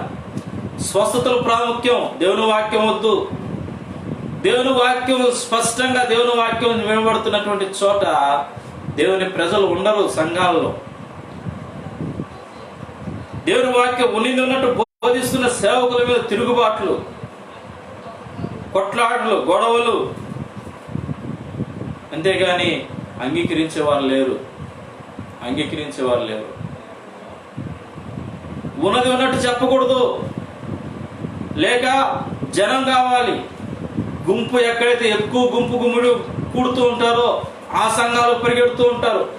గుంపు ఎక్కువ ఉందంటే అక్కడ ఏదో ఉంది, అక్కడేదో జరుగుతుంది, ఓయబ్బో అక్కడ ఉన్న సౌండ్ సిస్టమ్, ఓయబ్బో అక్కడ ఉన్నటువంటి మరి ఆడంబరాలు, హంగామాలు, వాటికి పరిగెడుతున్నారు. కానీ నిజంగా నువ్వు ఒకవేళ అక్కడికి వెళ్ళి దేవుని వాక్యం విని నీ మనసు మార్చుకుంటున్నావా, లేక అక్కడ ఉన్న హంగామాలను, ఆడంబరాలను, ఇరుగు పొరుగు వారిని చూడటానికి వెళ్తున్నావా? ఆలోచించుకో. దేవుని వాక్యం విను, వాక్యమును అంగీకరించు, వాక్య ప్రకారం నడుచుకో, వాక్యమును ప్రేమించు, దేవుడి చేత ఆశీర్వదించబడతావు. నీ పాపం ఒప్పిస్తుంది. దేవుని వాక్యం నీ మనసులో ఉంచుకుంటే, దేవుని వాక్యం అంగీకరిస్తే, దేవుని వాక్య ప్రకారం ఆలకిస్తే, దేవుని వాక్య ప్రకారం నడుచుకుంటే నీ పాదములకు, నీ మార్గంలో దీపముగా ఉంటుంది. నీ జీవితానికి క్షేమం ఉంటుంది, నీ కుటుంబానికి క్షేమం ఉంటుంది. ప్రియ సహోదర సోదరి, దేవుని వాక్యాన్ని అంగీకరించు. అందుకే ప్రభువు అంటున్నాడు, నేనే మార్గమును, నేనే సత్యమును, నేనే జీవమును, నా ద్వారానే తప్ప తండ్రి వద్దకు ఎవరు రాడు, పరలోక రాజ్యానికి ఎవరు పోడు. కనుక నేనే మార్గము అని, అదే పరిశుద్ధ గ్రంథ బైబిల్ చూపే మార్గం, పరలోక రాజ్యం మార్గం. నేనే సత్యం, అదే దేవుని వాక్యం. నేనే జీవం, అదే దేవుని వాక్యం. యోహాను సువార్త 1వ అధ్యాయంలో చూస్తాం, ఆయన యందు జీవం ఉండే, ఆ జీవం లోకముకు వెలుగే. ఆ వెలుగే, ఆ వాక్యమే కృపాసత్య సంపూర్ణంగా మన వద్దకు దిగి వచ్చింది. ఆయన యెహోవా దుర్కాలం సమీపంగా దిగి వచ్చాడు. రావా? ఆయన సన్నిధికి రావా? ఆయన పాదాలు పట్టుకోవా? ఆయన వేడుకో. నువ్వు దీవించబడతావు, ఆశీర్వదించబడతావు, నీ పాపలు క్షమించబడతాయి, నీ దోషులు పరిహరించబడతాయి, నిత్యరాజ్యంలో చేర్చబడతావు. అంత్యకాలంలో, శ్రమల కాలంలో తప్పించబడి ఎత్తబడే సంఘంలో, అలంకర మధువు సంఘంలో చేర్చబడతావు. దేవుడి మాటలను దీవించి మన మధ్యలో స్థిరపరిచి ఆయన రాజ్య వారసులుగా సిద్ధపరచునుగాక. ఆమేన్. ప్రార్థన చేసుకుందాం. ప్రేమగల తండ్రి, పరిశుద్ధుడైన దేవా, నీ పరిశుద్ధమైన ఘనమైన నామమునకు వందనములు, స్తోత్రములు చెల్లిస్తున్నాం. మా ప్రభువా, ఇంతవరకు చెప్పబడిన మాటలు బట్టి నీకు స్తోత్రాలు. అయినా నీ వాక్యం వినిపించుటకు మీరు ఇచ్చిన కృపను బట్టి స్తోత్రాలు. అయినా బలహీనుడు, అల్పుడు, అభాగ్యుడు, ఎన్నికలేని వాడిని దేవా, ఈ సమయంలో మీరు వాడుకున్నందుకే మీకు వందనములు చెల్లిస్తున్నాం. తండ్రి, బలహీనమైన మాటలను నీరుగా ఫలింపచ్చే అనేకులు నైనా లైవ్ ప్రోగ్రామ్ చూసిన వారందరూ, నైనా విన్నవారందరూ వారి జీవితాల్లో నీ గొప్ప మార్పులు, వెలుగులు నింపుతురామని ప్రార్థన. అంత్యకాలంలో ఈ రాకడ దినాల్లో నైనా నీ అద్భుత కార్యములు జరిగిస్తురామని ప్రార్థిస్తున్నాను. నీ మహిమా కార్యములు జరిగిస్తురామని ప్రార్థిస్తున్నాను. నీ రాకడ కొరకు సిద్ధపరుస్తున్నారు. వారి పాపం, వారి దోషములు పరిహరించండి, జీవితాలు మార్చండి, తలంపులు మార్చండి, మనస్సులు మార్చమని ప్రార్థిస్తున్నాను. దేవా, నీ కృప విస్తరింపచే, నీ కృపా కార్యములు జరిగిస్తురామని ప్రార్థిస్తున్నాను. నీ మహిమతో నింపుతురామని ప్రార్థిస్తున్నాను. అయినా మీరే మహిమ పొందండి. ఈ సమయంలో ఇదిగో నా తండ్రి, వ్యాధిగ్రస్తుల కొరకు ప్రార్థిస్తున్నాను. అయినా ఏ వ్యాధులతో బాధపడుతున్నారు, ఇదిగో నా తండ్రి, సమయంలో ఈ కరోనా వైరస్ వ్యాధి ద్వారా నా తండ్రి ప్రపంచమంతా ఎంతో నా తండ్రి మరి నష్టపోతుంది, వేదనతో నింపబడి ఉంది, నిందతో, అవమానంతో, సమాధానం లేని స్థితిలో ఉంది. దేవా, కనికరించి కృప చూపండి. ఈ వైరస్ వ్యాధి నుండి ప్రతి ఒక్కరిని రక్షించండి, స్వస్థపరచండి. నాయన, క్వారంటైన్లో ఉన్నవారిని, మా ప్రభా, మరి ఆ యొక్క డిసీజ్తో బాధపడుతున్న వారిని, హాస్పిటల్స్లో నీ గాయపడి నీవే సెలవిస్తున్న, గాయము కట్టువాడు నేనే, నేనే గాయమును మాన్పుదును, నేనే స్వస్థపరచుదును, యెహోవాకు. దేవునికి మహిమ కలుగును గాక. ఇదిగో నా తండ్రి, నీ యొక్క వాక్ శక్తి విడుదల దయచేయండి. మా ప్రభా, కరోనా వైరస్ చేత బాధపడుతున్న వారి స్వస్థతలు కలుగును గాక అని ప్రార్థిస్తున్నాను. దేవా, మీరే మహిమ, మీరే ముట్టండినే. నీకు అసాధ్యమైనది ఏది లేదు. నీ శక్తి ముందు ఏది నిలవజాలదు, నీ ప్రభావం ముందు ఏది నిలవజాలదు. కనుక నైనా వ్యాధిగ్రస్తులను ముట్టండి ప్రభు, స్వస్థపరచండి, ఆరోగ్యం దయచేయండి, కుటుంబాలకు క్షేమం దయచేయండి, వారి జీవితాలకు క్షేమం దయచేయండి, వారి మనోనేత్రాలు వెలిగించిన ఆత్మను రక్షించమని ప్రార్థిస్తున్నాను. దేవా కనికరించుకోవచ్చు. నేను సార్వత్రిక సంఘం సేవకులు సకల పరిశుద్ధులు జ్ఞాపకం చేసుకుంటున్నా, ప్రతి విశ్వాసిని జ్ఞాపకం చేసుకుంటూ వస్తున్నాను. దేవా ప్రతి విశ్వాసిని నీ యందు విశ్వసించిన బిడ్డలందరూ నేను బాప్టిస్టుల్లో పాల్పొందిన వారు, రక్షింపబడిన వారందరినీ కుటుంబాలు జ్ఞాపకం చేసుకుని రక్షించండి, కాపాడండి. నేను వ్యాధుల నుంచి, రోగాల నుంచి, బాధల నుంచి తప్పించండి. నెమ్మది లేని కుటుంబాలు నెమ్మది దయచేయండి, భార్యాభర్తలను సమాధానం, ఐక్యత దయచేయండి, కలతలు దూరపరచండి, దుష్టుని దూరపరచని ప్రార్థిస్తున్నాను, పాపను దూరపరచండి, శోధనను దూరపరచండి. దేవా నిత్య సమాధానం అనుగ్రహిస్తున్నామని ప్రార్థిస్తున్నాను. నీ కృపా కనికలను కోరుకుంటున్నాను. హార్ట్ పేషెంట్స్ జ్ఞాపకం చేసుకున్నాను. బిడ్డలు ముట్టండి, స్టెంట్ వేసుకున్న వారిని, హార్ట్ ఆపరేషన్ జరిగిన వారిని ముట్టండి, స్వస్థపరచండి, ఆరోగ్యం దయచేయండి. బీపీ కంట్రోల్లో ఉంచండి, లో బీపీ, హై బీపీ కంట్రోల్లో ఉంచండి, షుగర్ బీపీ కంట్రోల్లో ఉంచమని ప్రార్థిస్తూ వస్తున్నాను. మా ప్రభా కనికరించండి, ప్రభు చూపండి. నాయన కడుపులో గడ్డలునైనా, క్యాన్సర్ గడ్డలు ముట్టండి, స్వస్థపరచండి. నా యేసు నామంలో ఆ క్యాన్సర్ గడ్డలు పగిలిపోను గాక, క్లియర్ అయిపోను గాక, స్వస్థతలు కలుగును గాక అని ప్రార్థిస్తున్నాను. కడుపులో నొప్పి తొలగిపోను గాక, కడుపులో నొప్పి చేత బాధపడ ముట్టండి, స్వస్థపరచండి. లివర్ ఇన్ఫెక్షన్స్తో బాధపడుతున్నారు నేను మరి ఆ లివర్ సిరోసిస్, లివర్ ఇన్ఫెక్షన్స్ అయినా నీ రక్తంలో కొట్టివేయబడును గాక అని పరిపూర్ణ స్వస్థతలు కలుగును గాక అని ప్రార్థిస్తున్నాను. కిడ్నీ ప్రాబ్లమ్స్, కిడ్నీలో స్టోన్స్ నైనా, కిడ్నీ వాపు, కిడ్నీలో నీటి పొడవులు యేసు నామములో తొలగిపోనుగా కానీ ప్రార్థిస్తున్నాను. పరిపూర్ణ స్వస్థత అనుగ్రహించండి. డయాలసిస్ పేషెంట్స్ ముట్టండి, స్వస్థపరచండి, ఆరోగ్యం దయచేయమని ప్రార్థిస్తున్నాం. దేవా మీ మహిమతో నింపుదూడమని ప్రార్థిస్తున్నాం. హార్ట్ ఇదిగోని అతను లంగ్ ఇన్ఫెక్షన్స్తో, నెమ్ముతో టీబీతో బాధపడుతున్న ముట్టండి, స్వస్థపరచండి. ఆ నెమ్మును పరిపూర్ణ స్వస్థత దయచేయండి, ఆ నెమ్ము తొలగించండి ప్రభు, ఆ టీబీ తొలగించండి, పరిపూర్ణ ఆరోగ్యం దయచేయమని ప్రార్థిస్తున్నాం. దేవా కార్యములు జరిగిస్తున్నాం ప్రార్థిస్తున్నాం. మోకాల నొప్పులు, నడుము నొప్పులు, స్పైనల్ కార్డ్స్ నొప్పుతో, వెన్నెముక భాగం నొప్పితో బాధపడుతున్నాం, ముట్టండి, స్వస్థపరచండి. మైగ్రేన్ హెడేక్స్, తలనొప్పి భారాలతో బాధపడుతున్నారు, ముట్టండి, స్వస్థపరచండి. స్వస్థతలు కలుగునుగాక నాకు అనిపిస్తూ వస్తుంది. దేవా మీరే కార్యములు జరిగిస్తున్నారు, నీ మహిమతో నింపుతున్నారు, అద్భుత కార్యములు జరిగిస్తున్నామని ప్రార్థిస్తున్నాం. గర్భఫలాలు లేని వారికి గర్భఫలాలు దయచేయండి. నేను మా ప్రభు మొయ్యబడిన గర్భాలను తెరవండి, భార్యాభర్తల మధ్య ఆరోగ్యము దయచేయండి. నేను మారు మనసు రక్షణ దయచేయండి. నా దేవా మీరే కార్యములు జరిగించండి. నీ శాంతి, సంతోష, సమాధానం వెదజల్లండి. నీవు చేసిన గొప్ప కార్యాలు బట్టి నేను ఆనందించి కుటుంబాలుగా సిద్ధపరుస్తున్నామని ప్రార్థిస్తున్నాను. దేవా దేవుడు ఇచ్చిన బహుమానాలు, దేవుడు మనల్ని ఆశీర్వదించాడు నమ్మి విశ్వసించినట్లుగా వారి జీవితాలని వెలుగు నింపమని ప్రార్థిస్తున్నాను. మీ కృపా కార్యములు జరిగిస్తున్నాను. నేను కనికరించి కృప చూపుకొని ప్రార్థిస్తూ వస్తున్నాను. నా ప్రభా సహాయం, గర్భిణీలు బట్టి స్తోత్రాలు. దినములు నిడిచినగా తల్లికి బిడ్డలకు క్షేమం కలిగించండి, సుఖప్రసవాలు అనుగ్రహించుకొని ప్రార్థిస్తున్నాను. ప్రభా పరిపూర్ణమైన ఆరోగ్యం ముద్రించుకొని ప్రార్థిస్తున్నాను. దేవా కనికరించి కృప చూపండి. చిన్నపిల్లలను, సండే స్కూల్ పిల్లలకు జ్ఞాపకం చేసుకొని దీవించి ఆశీర్వదించి క్షేమం దయచేయండి. ఆత్మీయతలు వర్తిలుపు, సండే స్కూల్లైనా వారి ఆత్మీయ జీవితాలను మేలుకొలుపు దయచేయని ప్రార్థిస్తూ మీరే మహిమ పొందండి. సేవకులను ఆయన జ్ఞాపకం చేసుకుని, కుటుంబాలను, సంఘాలను జ్ఞాపకం చేసుకుని దీవించి ఆశీర్వదించండి. రక్త సంబంధికులు, బంధువులను జ్ఞాపకం చేసుకుని ఆశీర్వదించి దీవించుకుని ప్రార్థిస్తుంది. నీ క్షేమం ఈ రాకడ దినాల్లో, ఈ పరిస్థితులు, ప్రతికూల పరిస్థితులు అన్నింటిలోనైనా నీ బిడ్డలందరినీ కాచి, కాపాడి, రక్షించి, సంరక్షించమని నిదోతల కాపుదలు అనుగ్రహించండి. వారు వెళ్తున్న మార్గంలో, వారి పనులలో అయినా వారు చేస్తున్న పని వాటిలన్నింటిలో మీ సహాయం దయచేయమని ప్రార్థిస్తున్నాం. సర్వరోగములు దూరపరచమని ప్రార్థిస్తున్నాం. నీ పరిశుద్ధాత్మ కంచె వలయములు నీ బిడ్డల చుట్టూ తోడుగా ఉంచండి. అంధకార చీకటి శక్తులను, దురాత్మ సమూహన దయ్యపు శక్తులను బంధిస్తున్నాం. దయ్యముల చేత పీడింపబడుతున్నారు, దురాత్మల చేత పీడింపబడుతున్నారు, చేతబడి శక్తుల చేత పీడించబడుతున్నారు. యేసు నామముల శక్తులను, శక్తిని నశించిపోనుగా కానీ ప్రార్థిస్తున్నాం. దయ్యములు వదిలిపోవునుగా, దురాత్మలు పారిపోవునుగా. దేవా పరిపూర్ణ విడుదల దయచేయండి. నీ గొప్ప కార్యములు మీలో ఉన్నవాడు గొప్పవాడని మీరు సెలవించింది.